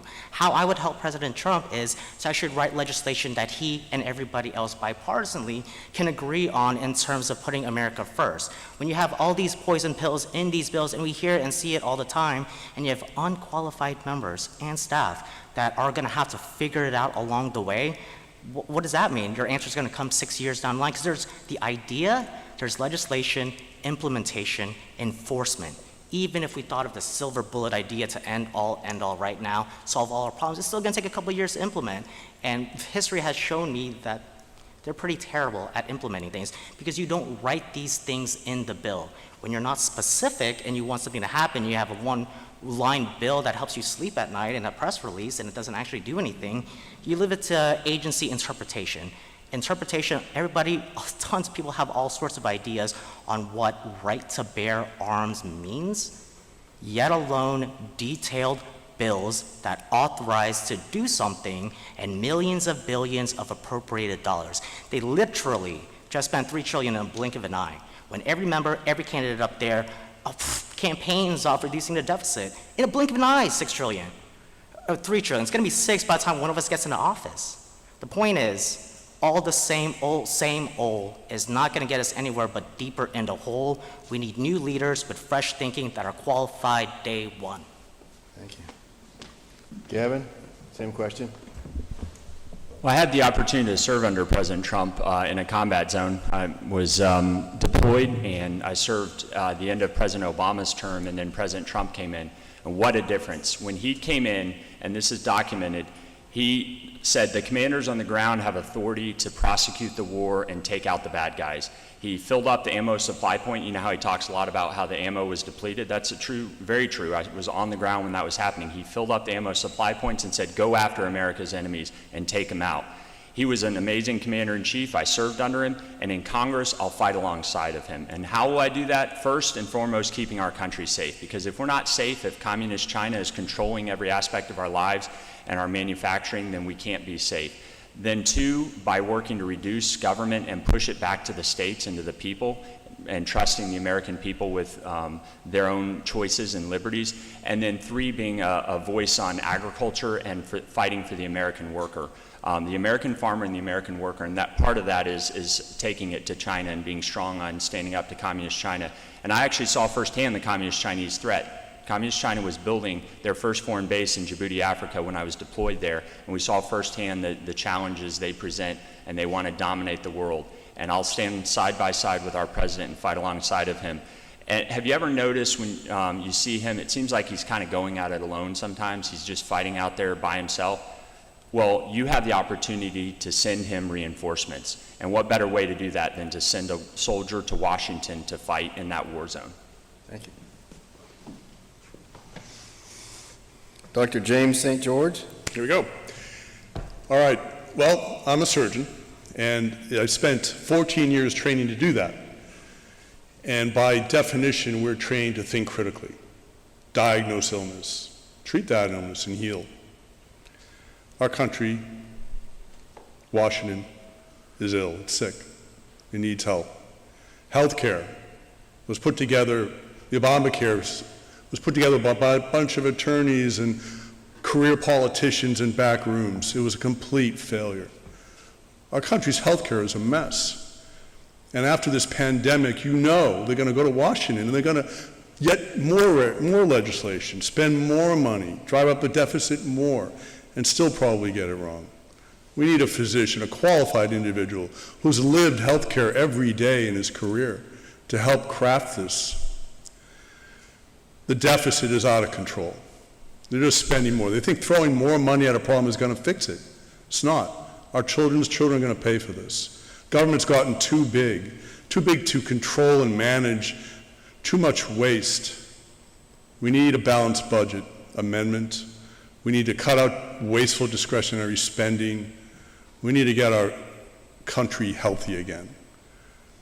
Regulations. Our president has eliminated more excessive regulations than any other president probably in history, and he continues to do so. He's looking to improve our health care. He tried to reverse the Obamacare. We lost the House majority because the Republicans did not follow President Trump and reverse Obamacare. Pharmaceutical drugs are expensive. Just the other day, President Trump signed an executive order to reduce pharmaceutical prices. This president, more than any president in my lifetime, has kept or attempted to keep every campaign promise he made. Every one. We need to reduce taxes, not through just random cuts. We need a simpler tax code. It's ridiculous what's going on.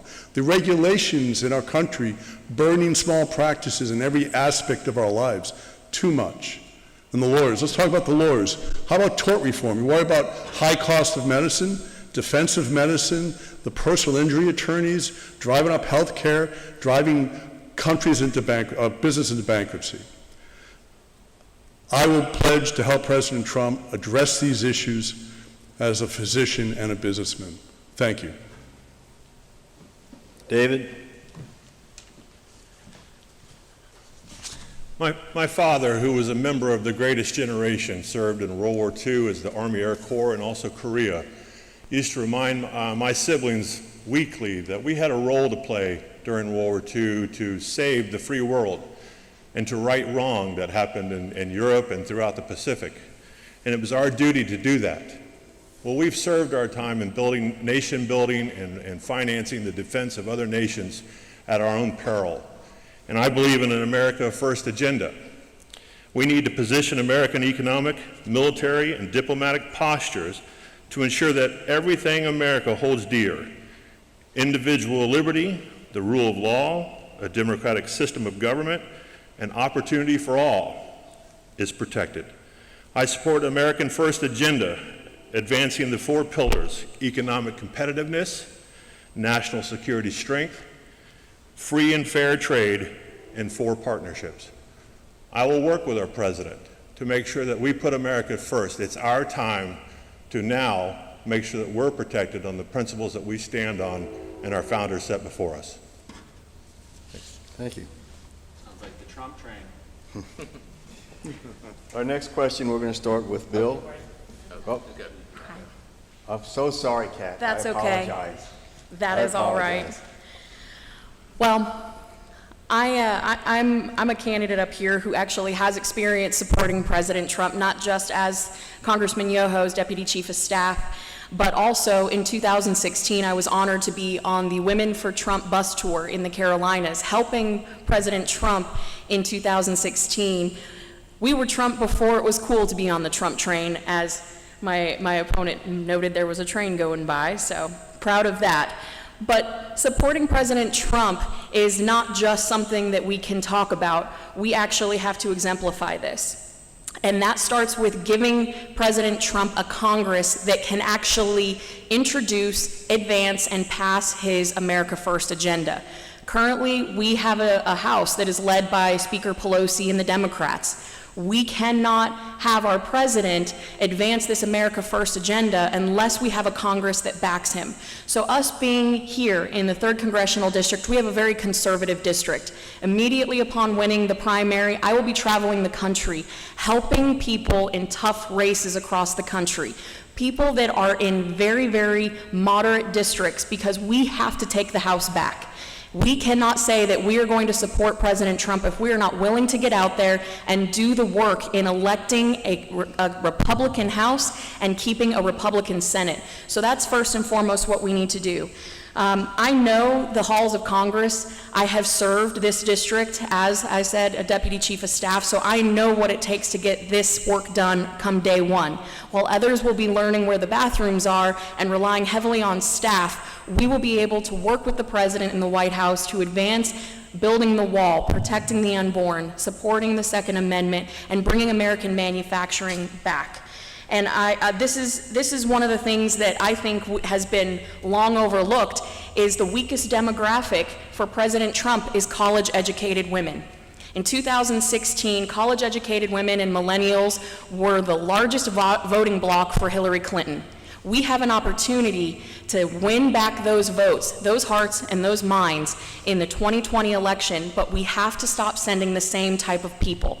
So my goal is to rally conservatives, women, young people across the country and let them know that their voice exists in Washington, D.C. AOC and Ilhan Omar do not represent me and their victimhood culture.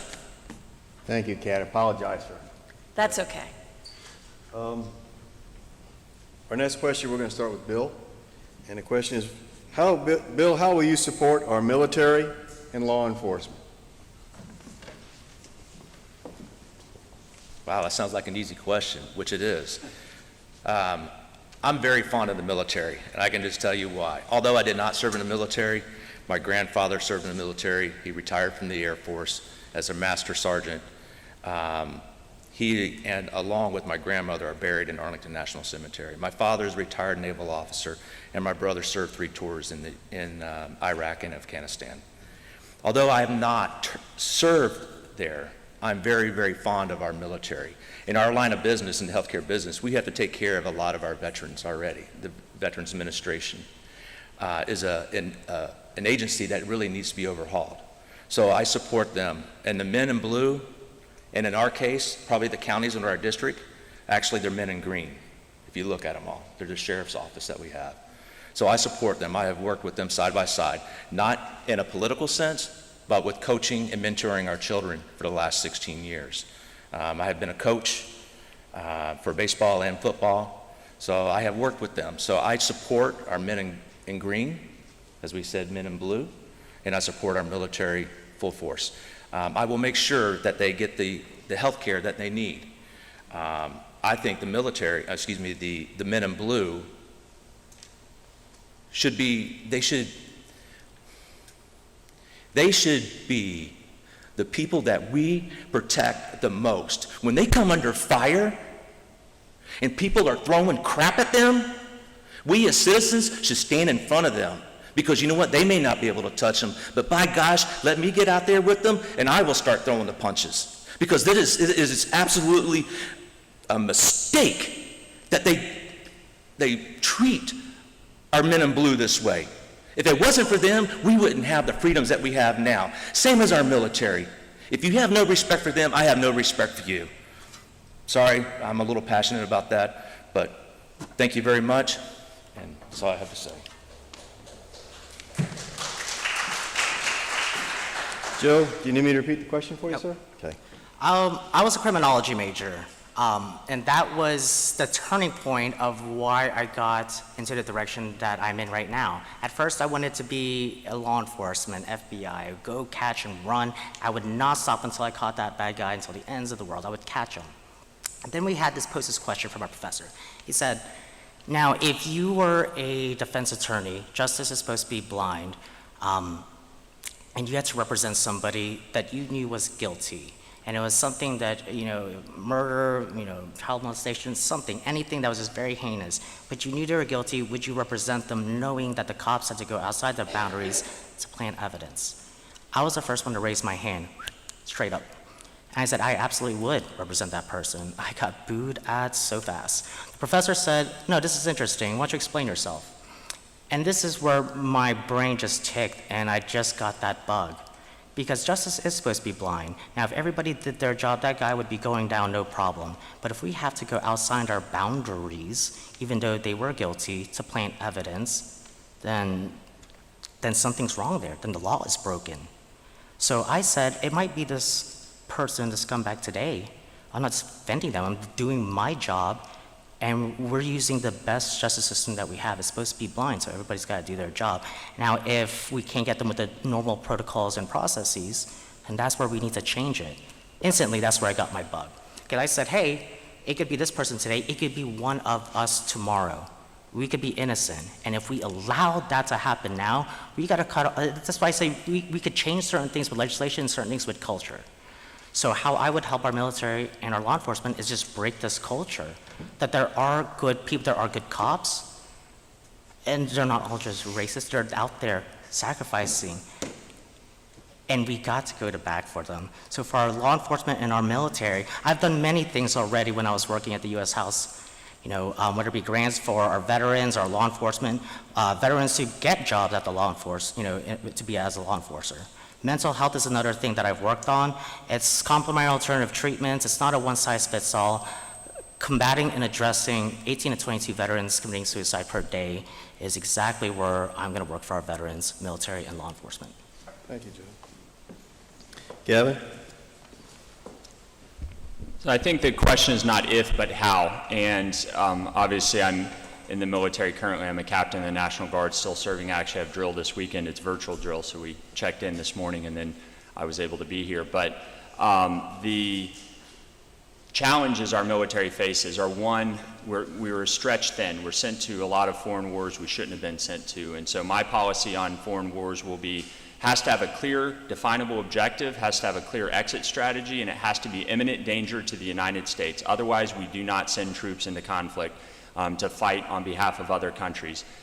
Let other countries defend themselves. America can still lead without having to put our men and women in harm's way all the time for other countries. So that's one way we can help them. Two, we have to continue to reform and improve the VA system. And I'll have a dedicated staff member focused on exclusively helping our veterans navigate the bureaucracy of Washington, D.C., and I'll meet with them weekly and go through a list of where things are at with each status of each veteran, because the VA, the government bureaucracy, owes our veterans an answer one way or the other on where the status of their claims. So that's another big where the rubber meets the road. In terms of our police, we have to absolutely stand behind our men and women and on the front lines defending this country. And one of the ways we do that in Congress is fighting against the Democrats' attempt to lift immunity for our police officers. That means then their entire families are now subject to suits and other kinds of things. And so it'll cause an even greater flight from our police force than we currently have. We absolutely have to stand and back our men and women in blue and call it what it is. When these, I think in some cases we need to label some of these organizations terrorist organizations, because they're creating insurrection and they're funded by China, Communist China in many cases, Antifa and other groups. And we need to realize that we're at war within our country. I took an oath to defend this country against all enemies, foreign and domestic. I fought against foreign enemies, and I think in Congress I'll have to stand up to those domestic enemies of the United States. Thank you. Dr. James St. George, same question. I don't think there's a single one of us in this room that don't support our military and our men in blue. Our country is under threat, more threat than ever. China is attempting to take over the world economically, and they're ramping up their militaristic ambitions with Taiwan, Hong Kong, and the South China Sea. We need to protect our country. We need to always be vigilant. We need to protect ourselves against the terrorist states like Iran, who would love to see develop a nuclear weapon and see the destruction of our country. We need to maintain our troops, and we need to be at the forefront of technology with those troops. That said, the military budget is 54% of our discretionary spending. I think there's excess. I think there's duplication of services. I think there's a better way to be mean, lean fighting machine and be the best military, or continue to be the best military operation in this world. As a physician, I've worked in 5 VA healthcare systems taking care of veterans who've served and have been injured in conflict. The VA healthcare system is in need of repair, as the rest of healthcare. And in the Men of Blue, our country is under siege internally. There are factions in this country who want to see democracy overthrown. You had insurgents taking over sections of cities, what we saw in Portland with CHOP and now Seattle with CHOP and now in Portland. The indoctrination of our youth to change the basic foundations of a democracy in our country is a very significant internal threat. We need our police force to protect citizens. I've done simulations and training at the academy in Duval. The police force, think of what they go through, the stress every day. Every day they're wondering, am I going to be killed when I walk up to this car or this domestic violence situation? They deal with incredible stress, and they do overall an outstanding professional job, and we're belittling them. That's a shame. That's disgusting, frankly. We need to support our men in blue. And I believe this can be done with a strong conservative voice in Washington to speak for our troops and to speak for our nation's uniformed police. Thank you for your time. Thank you. David Theos. So our law enforcement officers and our military personnel are everyday Americans just like you and I. We attend church with them, we drop our kids off at school, we even coach teams. And like Gavin Rollins, an officer in the military himself, he's an officer and running a candidate for this office. So they're everyday Americans. And on the subject of our police officers and law enforcement, these folks are the ones that stand between civilization and lawlessness. They deserve our support for their willingness to put themselves in harm's way. Every day, by the way. So we do not generally have to pay attention. Well, I think it's time that we start paying attention. We can both support our police and create positive reforms that help improve relationships in the communities that need the police the most. I support the GOP's proposal to reform drafted by Senator Tim Scott out of South Carolina. The Justice Act includes incentives for police departments to ban chokeholds, improve continuing education training, provide mental support services, and creates a requirement for transparency on the use of force and no-knock warrants. As far as our military is concerned, the unprecedented era of peace that followed World War II revealed that the free world is safest when America is strongest. I will support legislation that focuses on rebuilding the military to levels we experienced under President Reagan. Our military deserves the best equipment and resources available. We need new technologies, improved safety equipment, and rules of engagement that do not hinder our men and women in combat from performing at their best ability. I will also support and advocate for an increase in the starting base pay for our enlisted personnel. Does anybody know how much they get paid to start off with? Gavin, enlisted? It depends on what enlisted rank. There's 9 of them. But No one who stands up and volunteers to protect this great nation should have to worry about being able to support their families. I will support a starting base pay across all branches of the military at $30,000 per year. Our teachers start at $34,000 per year. Is one profession more important than the other? Both teachers and both military personnel and our law enforcement agencies volunteer. They deserve our best attention. They fight for our rights and to protect our citizenry and keep our personal property safe and free from harm. Thank you. Kat? So it's a very timely question. How will you support military and law enforcement? This morning I actually was in Orange Park at a Back the Blue rally. And as the wife of a first responder, my husband is a firefighter and a SWAT medic just up the road. And so this issue is very, very personal to me. In addition to being the wife for a local first responder, I'm also the daughter of a police officer. I am the granddaughter to 2 World War II veterans, one who served in Germany and actually was a POW and a Purple Heart recipient, and the other was in the South Pacific. And I was fortunate that both were able to come home. I'm also the sister to an airman who served multiple tours in Iraq and almost didn't make it home on his 3rd tour. This issue is so close to my heart that I have dedicated basically the last part of the decade, or this decade, to military and first responders.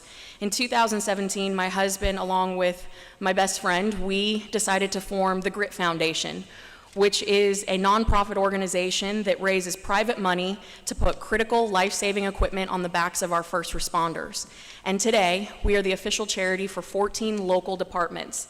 Whether it is canines, whether it is ballistic vests, radios, training, whatever the need is, we meet that need. Because for too long, I have seen my brothers and sisters in blue and green and red suffer and try to do a job that is very tough, where they receive very little community support, and they're doing it with their backs up against a wall. So I'm very proud of the work that we have done, taking our words of support and putting it into action, and that's why I'm very proud to have been one of the co-founders of the Grit Foundation.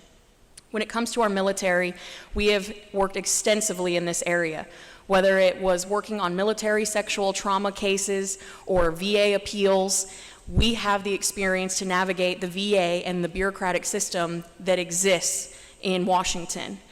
We also, in 2015, worked to get the appropriated funds for not one, not two, not three, but 4 new VA clinics.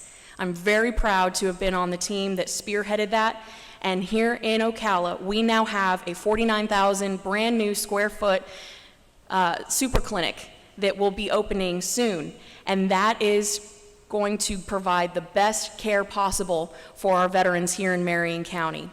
And I know my time is up here, but I do want to add that I am endorsed by Marion County firefighters, Ocala firefighters, the police chief here, Greg Graham in Ocala, and we are the law and order candidate, and I appreciate that support. Thank you. Ryan, same question? Listen, I view this question as an extension almost of the first question. You know, how are we going to support our president? And so let me give you 3 words here.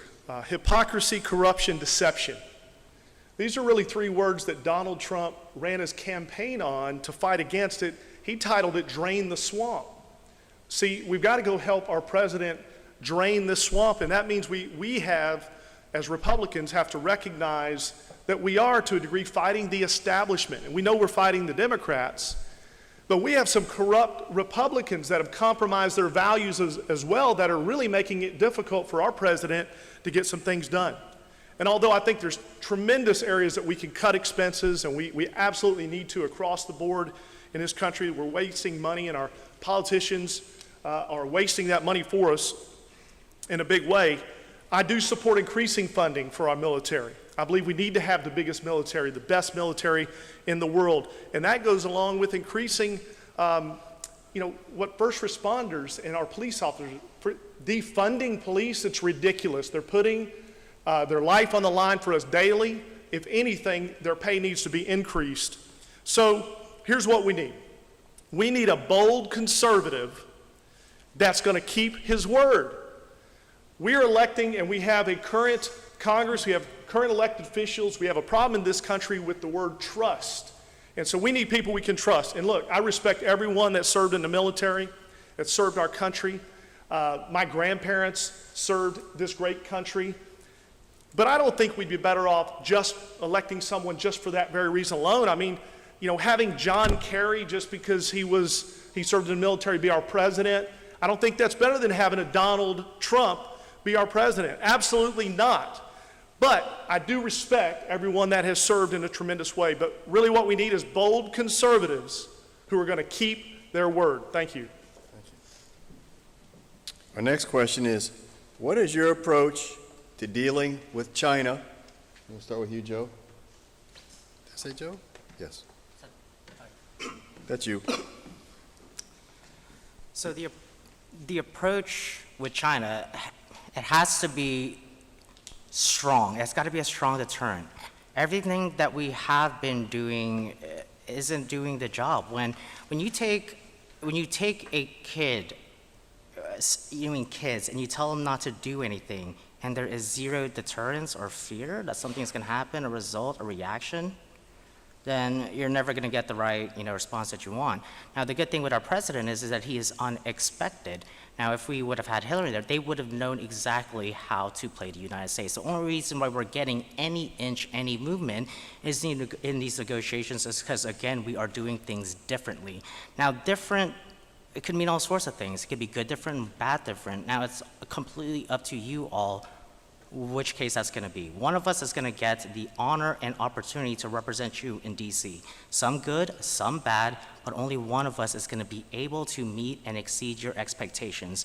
We need to hold China accountable in all sorts of different ways, and not just by an email or a letter saying that we are not happy with what you are doing. No, we need to go in there hard. We could use every avenue. Now, we're saying that we're going to hold China accountable and make them pay for COVID. I think that's ridiculous. First thing is that, yeah, they could say, all right, we'll pay you back your 54 million or whatever it is. We owe China trillions, whatever it is. Now, how we hold China accountable is we get our house in order. We can't do anything if China is our landlord, per se. So get our house in order. We got to start making our own money. We got to bring public trust back. And the next time somebody cuts an American head off out there, we send every F-35 we have. We don't send a press release. We show people that we are serious. And I'm not saying that we got to resort to anger and violence all the time, but understand that there are people where logic doesn't matter. And when there's lives, American lives, and your children's future on the line, that's not a chance I'm willing to take. You send me to Washington, D.C., I make everybody pay that wants to hurt this country. Gavin, same question? So the Chinese communist threat is similar to the Soviet Union in some ways. It's different in some ways. But one, we need to build a coalition. So Southeast Asia and similar countries within that region, similar to NATO, the North Atlantic Treaty Organization that defeated the Soviet Union. That's one thing we can do. Another thing, President Trump has already done this. We got out of the IMF treaty, which allows us to develop hypersonic missile systems, which will help us counteract some of what China's doing. Another key part of this is the cybersecurity element. We have to win the cyberspace race, and we have to, as John F. Kennedy said, we choose to go to the moon in this decade and to do these other things, not because they're easy, but because they are hard. And he rallied the nation, and that space race allowed us to be ahead of the curve in technology. We need a new cyberspace race where we beat China when it comes to key technologies like 5G and the internet and the future, and winning that cyberspace race is critical to defeating the Chinese threat. We also have to do so on the economic front, and that means bringing jobs back to the United States. And there's a number of ways we can do this. One thing is when a ship full of Chinese products comes to our country and it is full of tainted toys and tilapia that has mercury in it and unsafe foods, you send the entire ship back. And they'll get the hint real quick that the United States is not going to tolerate our citizens being polluted and sold crap that isn't working. That's one way. Another way is an audit of the system. If the SEC changed, the Securities and Exchange Commission changed the way we rated the international monetary system that the Chinese are operating under and forced them to have accountability and audits, then right now the Chinese are doing a lot of funny things with their currency and manipulations. There's a number of ways I could go on and on. There's a great book called Stealth War. It's by General Spaulding. And he served in China, and he outlines a very specific plan to counteract China. And the threat to China isn't just about troops on U.S. soil. They want to control our ability to communicate through technology and various other means, and they also bully through economic means. And I'll stand up to that Chinese threat and face it down the same way Reagan did during the Cold War. And we will defeat this evil empire, the Chinese communist threat, and keep America safe and free. Thank you. Dr. James St. George? So China's been referred to as a sleeping giant. Well, it's not sleeping anymore. China's goal is complete dominance of global economy. They've done that through authoritarian means and subsidies within their own country supporting their factories. And we have largely ignored China for far too long. Our President Trump stopped that. He's the only president to call them out and address these issues. China seeks to overwhelm the world, if not just our country, with their ability to produce and economically dominate. All our products are made in China, we know this. Medications, every antibiotic, every cancer drug is made in China. If not the drug itself, the precursors for those drugs. China's gotten ahead by excelling in technology. It's not what you think. They're taking our intellectual property and they're just copying us. They're doing very well on their own. They just recently sent a probe to Mars, and they're developing AI, artificial intelligence, that far exceeds our own capabilities. Our country's lost the ability to keep these industries at home, this innovation at home. What made us great in the past was our ability to innovate and produce and be a country that is economically successful. We've abdicated that to China, and they're taking over. The only way we can address China is to bring those jobs back, bring those industries back. Just like under Reagan, how did Reagan beat the USSR? Innovation. We developed systems and military innovations, economic innovations, industrial innovations that overwhelmed the USSR, and the USSR collapsed. We have the ability as Americans to do this. That's our strength. That's what we do best. But we can't sit idly by while China continues to dominate the world. Now they've stepped up their dominance militarily. They're sending ships into the South Sea and claiming territories that are not rightfully theirs. And that's just the beginning. So President Trump is taking the right steps by addressing these issues. Some say we're entering another Cold War. That may be. But sometimes things have to get worse before they get better. Thank you. David? So let's face it, folks, China is now what we remember the USSR being back during the Cold War. The problem is we rely on them for all of our manufacturing of products that we bring in from various stores. In order to have an inexpensive knickknacks, we've turned a blind eye and ignored that which is China. I will support U.S. action intervention that holds China to the line in the South China Sea. They are encroaching and grabbing more real estate. We cannot allow them to continue to strip countries of their autonomy, as we've seen in Tibet and most recently in Hong Kong. They're taking back their imperial empire. I will support legislation that reduces our dependence on China's manufacturing.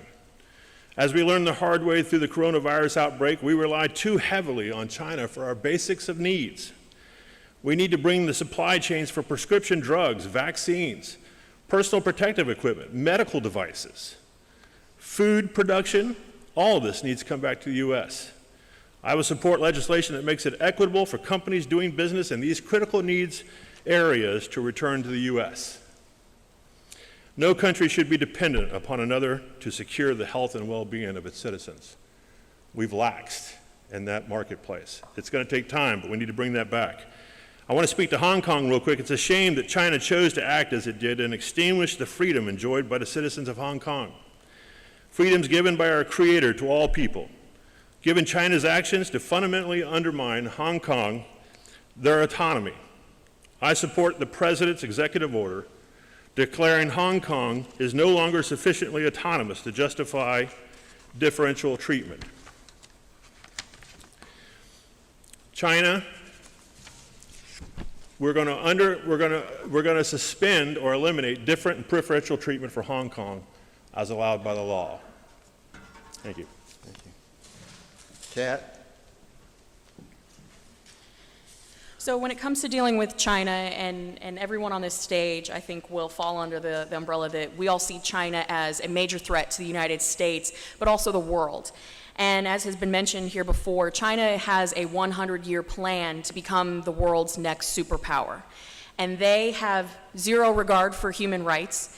They have zero regard for any other country's sovereignty or independence, and that's evidenced by the work that they have done over the years. So for me, I subscribe to a strong deterrence policy and would support the continued use of phone ops in the South Pacific, which is the freedom of navigation operations that are conducted sometimes in joint operations, but it's important because when you have the Chinese Navy that is steamrolling through the Straits of Malacca, or they're going through claiming territory and dredging up coral reefs and building military zones that never existed before, it's a problem, and they need someone who's going to push back. So we can do this by strengthening our relationships with key partners and allies like South Korea, Japan, and Taiwan. Taiwan is at a tipping point. They recently just had a presidential election. President Tsai was reelected, and it's a strong sign that there are a bunch of people in Taiwan that want to say no to the mainland, but they need our help and they need our support. They're a nation of 23 million going up against the behemoth that is China. We can also deny them the 2022 Winter Olympics. That is an honor to host the Olympics. And if we as the international community allow them to do that, we are sending a sign that we agree that they have no right for human rights or human life, and that is something that they should be denied. We need to continue to expose their abuses of human rights and their predatory lending practices. In Haiti alone, they have lent the Haitian government $1 billion for deepwater ports, which they will eventually take over because the terms are in no way, shape, or form able to be paid back. I support President Trump's move to shut down the Chinese consulate in Houston. I think that their espionage efforts are continuing to be emboldened, and we need to crack down when it comes to the Confucius Institutes that are breeding grounds for communist think tanks in our country, and we need to employ the ABC policy, anywhere but China. Bring American manufacturing back, and we need to protect our food supply.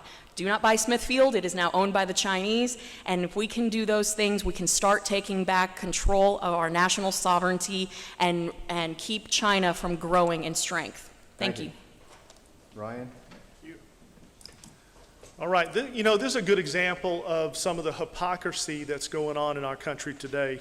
We're in a country where we've got people that are concerned with Black Lives Matter. They condemn America through this movement as a racist country, while they say nothing about Cuba, Communist China, or Venezuela.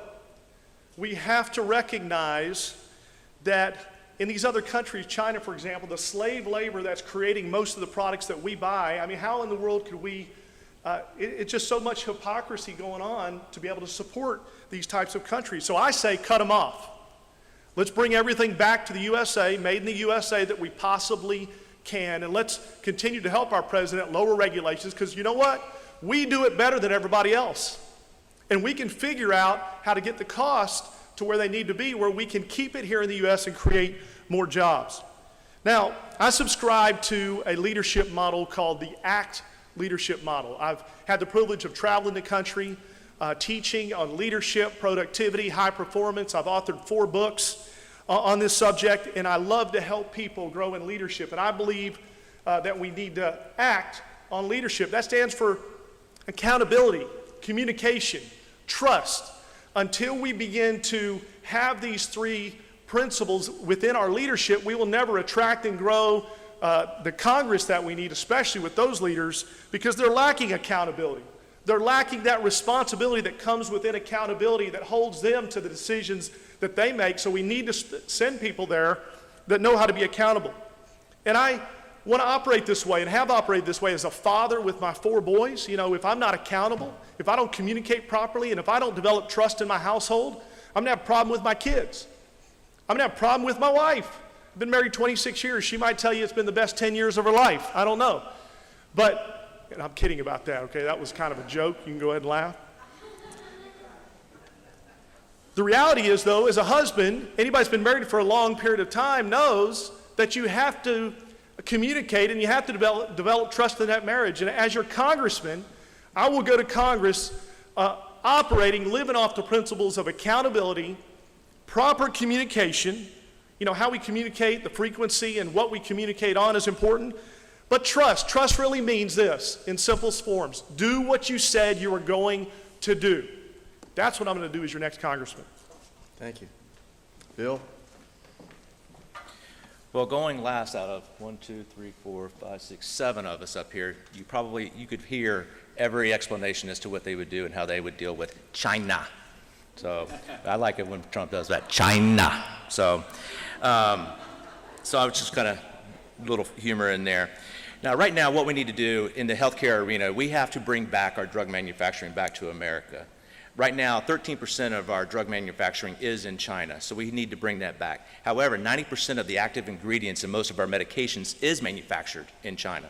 So right now, if they really wanted to hurt America, they could actually say, you know what, we're done. We're not going to send you anything. We are left to the hands of the Chinese. We are so vulnerable at this moment. So we need to bring that back to America. Take away the regulations of our drug manufacturers, get the FDA to enhance and encourage the research and development, and bring this back to our America so we are not dealing with this. I also believe that China is a sheep in wolf's clothing, because I remember as a kid growing up playing Donkey Kong on Nintendo. And I guess Nintendo's still around, and Donkey Kong is too, but this is the old console. And I remember thinking, it's like, wow, this is made in China. Wow, man, they must be smart. They could make a video game. You know, that was when I was, 11, 12 years old, something like that. So I was thinking that. Well, they have increased that sheep in wolf's clothing because they increased the TVs that we were getting, LED TVs, plasma TVs, $5,000, $6,000. Now you can buy them for $300 or $400. So now we have become accustomed to being used to China. And that's because our past administrations have allowed that to happen. President Trump right now is putting his foot down and putting tariffs onto these, to the Chinese manufacturers, or with China. And you know what? I need to continue to support that and increase those manufacturers, but bring the manufacturing jobs back home. I don't understand why Apple is over there. Because why? They got cheap labor. Nike, who's the leader in sports apparel, they are over there using slave labor and charging us an arm and a leg, in addition to supporting somebody that takes a knee at our national anthem? No. That's not what I'm American. That's not what I'm made for. I am a true American. And it's time to take back America. Thank you. Thank you. We had our 3 questions. Just standing here listening to you all, I am so impressed and honored that y'all took your time to come here. And as they say, anyone enters a race as a winner. You've taken the time, and I, for one, appreciate what you all have done and what you're willing to do for our country. While we're standing here, I thought of 2 other questions of my own that I wanted to enter, but we're on a time frame. So what we're going to do now is end this meeting with your 2 minutes of closing. We'll go all the way down the line, and then we'll wrap it up. And if you would like to stay and talk to these congressional candidates one-on-one, if they have the time, please do so. As I started, this is your chance to hire someone to work for you. Take this seriously. These men and women that are here are knowledgeable of the issues. And one last thing I want to say. Some forums, the candidates are given a category that the questions are going to come from. Some of them, they give the candidates all the answers. All the candidates will get an answer, a question to the forum, so they'll know ahead of time. And some forums, they'll cherry pick a certain person and say this person is our favorite, so they'll get the questions ahead of time. That's wrong. These men and women that have been here all day long, as God is my judge, and He is, none of them received these questions ahead of time. Am I correct? Correct. None of you did. So I applaud you for that. I really do.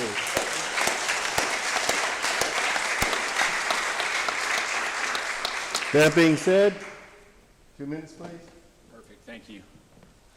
Well, the reason I'm running is because I believe our freedom is under attack, and we've all talked about where that freedom is under attack. But who is best suited to go to Washington, D.C. and fight for that?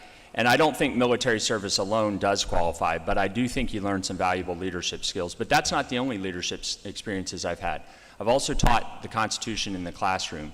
And I think that's rare because members of Congress very rarely follow the Constitution. And so I'll go up there and actually follow the Constitution. And I think one of the things particular on the Constitution we need to do is we need to impeach some judges. That's an authority that Congress has. And there was a lot of talk about impeaching the president, which was the wrong decision, and it was purely political. But we have some bad judges that we need to hold accountable. And Congress has that authority, but it's going to take courageous Republicans willing to stand up and say, that judge is out of line and we're going to hold him accountable. So that's one of the things I'd like to do. And then I've also had experience as a county commissioner. I serve on the Clay County Commission currently.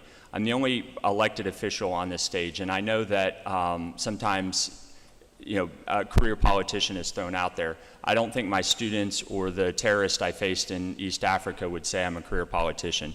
But I have been able to serve on the local level and fought for the Second Amendment, fought for life, fought against tax increases, led the effort to term limit politicians in my county. And those were not easy decisions. Those were decisions that a lot of Republicans didn't necessarily agree with me on and fought me on because they liked status quo. But I've been in the arena and been willing to fight, and if you give me the opportunity to go to DC, I'll continue the fight as a servant leader to represent you, and I'd be honored to have your support. Thank you very much.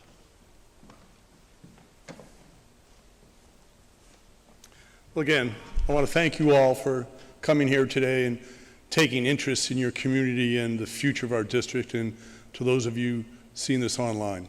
This is how democracy works. I'm Dr. James St. George, and I'm a true businessman. I know what it means to run a small business and build it from scratch. It wasn't handed to me. My father didn't make me CEO. It's something that I've started from scratch with my wife and I, and we grew this to a $9 million a year practice. I also know as a surgeon that our country in Washington is ill. It needs a qualified individual to help with our nation's health care and help address these serious issues that are going to rise up long after this pandemic is over.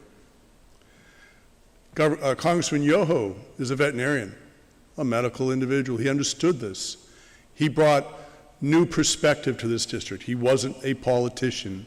He unseated a 24-year incumbent to become our congressman. And he brought that fresh perspective and his conservative values to Washington. He wasn't a career politician. He was first a veterinarian for most of his career, and then he chose to serve in the latter part of his life and career for our country, and that's what I propose to do now. I will bring strong conservative values to our country and to Washington and bring a fresh, new perspective, not those of career politicians or people who spent their life working in politics. I thank you for your support. I thank you for your vote. And I appreciate you all for voting on the August 18th primary in this great democracy. Thank you. David? I'm going to go off script for a minute. Of course, my wife's probably at home cursing at the screen by now, but that's okay. So I want to speak to the role we call representative for a moment. You know, the founders thought it was important enough to list it as the first in Article 1. They set the rules and the guidelines for the powers that we would have as your representative. Article 2 talks about the president, and Article 3 is the Supreme Court. Well, it's been pretty important to be your representative. My campaign reached a milestone just yesterday. I set a goal to reach 10,000 people by the primary. Yesterday we hit 8,000, one-on-one, not just fly by, here's a flyer, at least 15-minute conversation, sometimes 90 minutes in a Democrat's sofa in their house. As a business person, I have to talk to potential clients, prospective clients, to earn business. I know no strangers. My mother and father, I think the Lord Almighty gave me this gift. I can talk to anybody and warm up and understand their needs and concerns. The most important gift I have is listening. Listening to you, my constituents. We've talked very Washingtonian today. Each one of us has a pretty good perspective on what's going on in the world and how we might help President Trump and support him. But you elect us. I'm a voter first. I'm 56. I've been a voter for maybe not as long as some of you in the room, but maybe a little bit longer than some of them up here, except for this guy over here probably. But I think as a voter first, I want to know my representative. I know I can't meet 490,000 people. It's probably 600,000 until the new census comes back. But I've met 8,000 on their doorsteps, in their businesses, at their homes.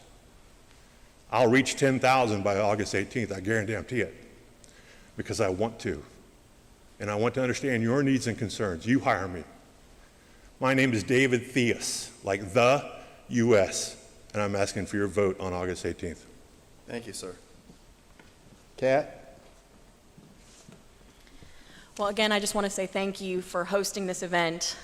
A constitutional republic doesn't function without the engagement of the electorate, and having so many people who are wanting to audition essentially for this job. It's not a career, it's a job. If you're looking for a career, this is the wrong place for you to be, because I believe that being a representative is a calling. I think it is a temporary job. Where you go, you represent your 710,000 constituents to the very best of your ability. And in this particular district, we are a very diverse, unique swath of the state of Florida. Whether you are in Brooker and you're looking at different infrastructure challenges, or if you're in Palaca and you are working on rural broadband, or if you're in Gainesville and you're fighting that ridiculous commission that is trying to shove a liberal agenda down our throats, every community and every sector of this district is different. And I'm proud that for the last 8 years, I've had the opportunity to work with people in every single one of these communities. We like to live our lives in silos. We know our communities and our neighborhoods, but when we step out, we start to see the various needs that this district requires. And I am that representative who can meet those needs. I'm proud to stand with the president. I'm proud to have helped get him elected in 2016. I'm proud to be the wife of a first responder. When we see people calling for calls to defund the police, it's personal. It's an attack on my family. But more than that, we've put action behind our words. I am so proud to be able to walk and have the opportunity and meet people in this district, because I do believe that our constitutional republic is the greatest country in the world. But if we don't start sending different messengers, young people, people who believe in our Constitution, we're going to lose it. So I appreciate your consideration and your vote on August 18th. Our website is catforcongress.com, cat with a K, Congress with a C, and thank you all so much for being here today. Thank you. Glenn, thank you for helping organize this with the rest of the teams in the county. Again, my name's Ryan Chamberlain. I want to be your conservative, pro-life, First and Second Amendment advocate and Trump-supporting congressman. Listen, you've heard from 5 candidates on the stage that are from way up north, one that's just a little bit up north, and then I'm here from Marion County. And they're all nice people. Everybody up here's, as you said, you're very impressed with everyone up here. But if we're not careful, a lot of the answers will start sounding the same. If you've ever ran businesses and tried to hire people, in this case, 7 people come to your office, and let's say you wanted to hire all 7 of them, and say you did hire all 7 of them.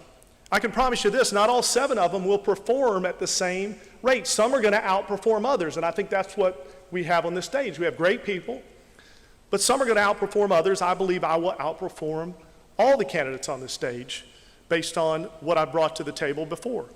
Now, I will say this. I'll bet we could find 7 people up in Congress right now that we could easily remove, and all 7 that are on stage today could go up there and do a much better job than some of the ones that are up there right now. But we're going to work for you. You're looking to hire us, so here it is. You know, our Congress and our Constitution need to work hand in hand. Our Constitution currently being trampled on. We're called morons if we believe in God. We're called idiots if we support Donald Trump. And we're called bigots if we say the words "all lives matter." And we're bankrupting this country right now and asking our kids, your kids, to pay for the problems that are being decided upon today. And I want this to change. I have a track record for getting things done. I want my kids and your kids to respect and love this country that I know that we can be. I'm not a politician. I believe our country's best days are ahead of us. I truly do. Ryan. But not with the current Congress that we have today. Got to cut me. Listen, I ask you for your vote for me August 18th. I'm going to stand for God, Constitution. I'm going to keep my word. Thank you.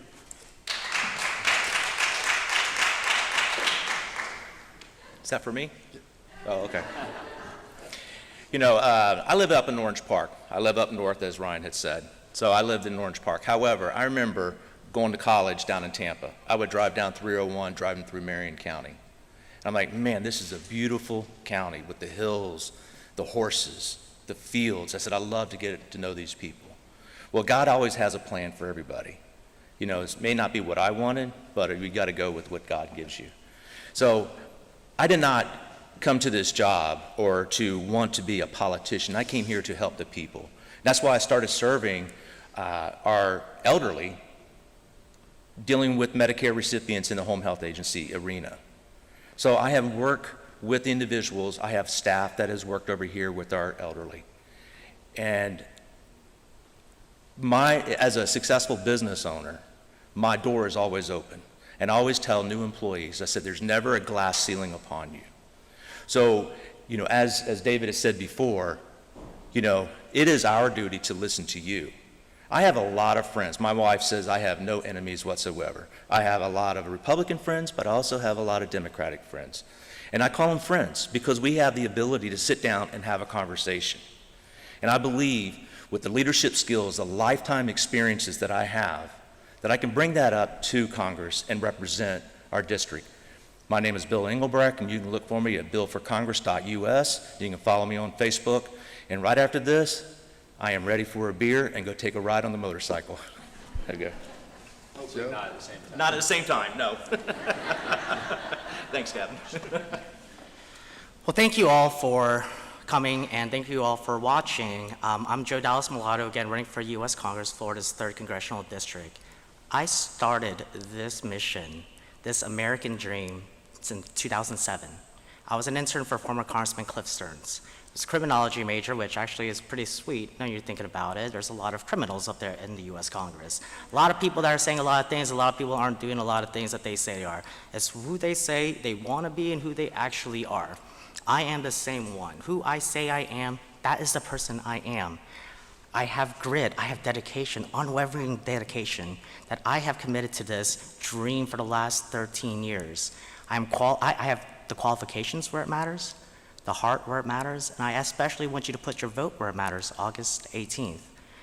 I started this 13 years ago when everybody says this day will never come. So my campaign, when they say, well, what happens if you don't succeed? I've already succeeded in what I sought out to do. I sought to inspire people, to break all sorts of things that people, just believe in, that you don't need $1 million, you don't need the right name, you need your last name. And any money, any friends, yeah, money helps, but it's not everything. You need to take that step forward first and foremost. So when everything is on the line, think about everything you've worked for. Think about what's at stake here. When you look at your children tonight, your children's children, any friend, and when you think about what decision you have to put in sending one of us up there to solve these problems, who do you want to go fight for you? The person that put in the work, in early, out late, put in the work? Send the MVP, send Joe Mulatto, not empty promises. Do you send somebody that actually worked hard, or do you send the person just because their daddy's the one who bought the team? I'm the MVP. Don't send the person whose son's there just because their daddy owns the team. Send the person that you want. Send the person that will fight for you. I'm Joe Dallas Mulatto. You go to mulattoforcongress.com. We'll give you a voice in Congress, not an ear in Washington. Thank you. Ladies and gentlemen, that's going to conclude our meeting and our forum. It's been a long day for some of us who've been here since early today. You've heard from the property appraisers. That was in the morning. County Commissioner District 1, County Commissioner District 3, School Board 1, Republican State Committeemen, and then in the afternoon, the state representatives and candidates for Congress. I hope when you leave here, you have a better understanding of who or whom to vote for in the voting booth. And if you'll please share this information, I've sent most of y'all out the link to review this. Please watch it and learn from it and make an intelligent vote. America needs you to vote intelligently. I thank you for this, and thank you for all of your help.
possible. Thank you.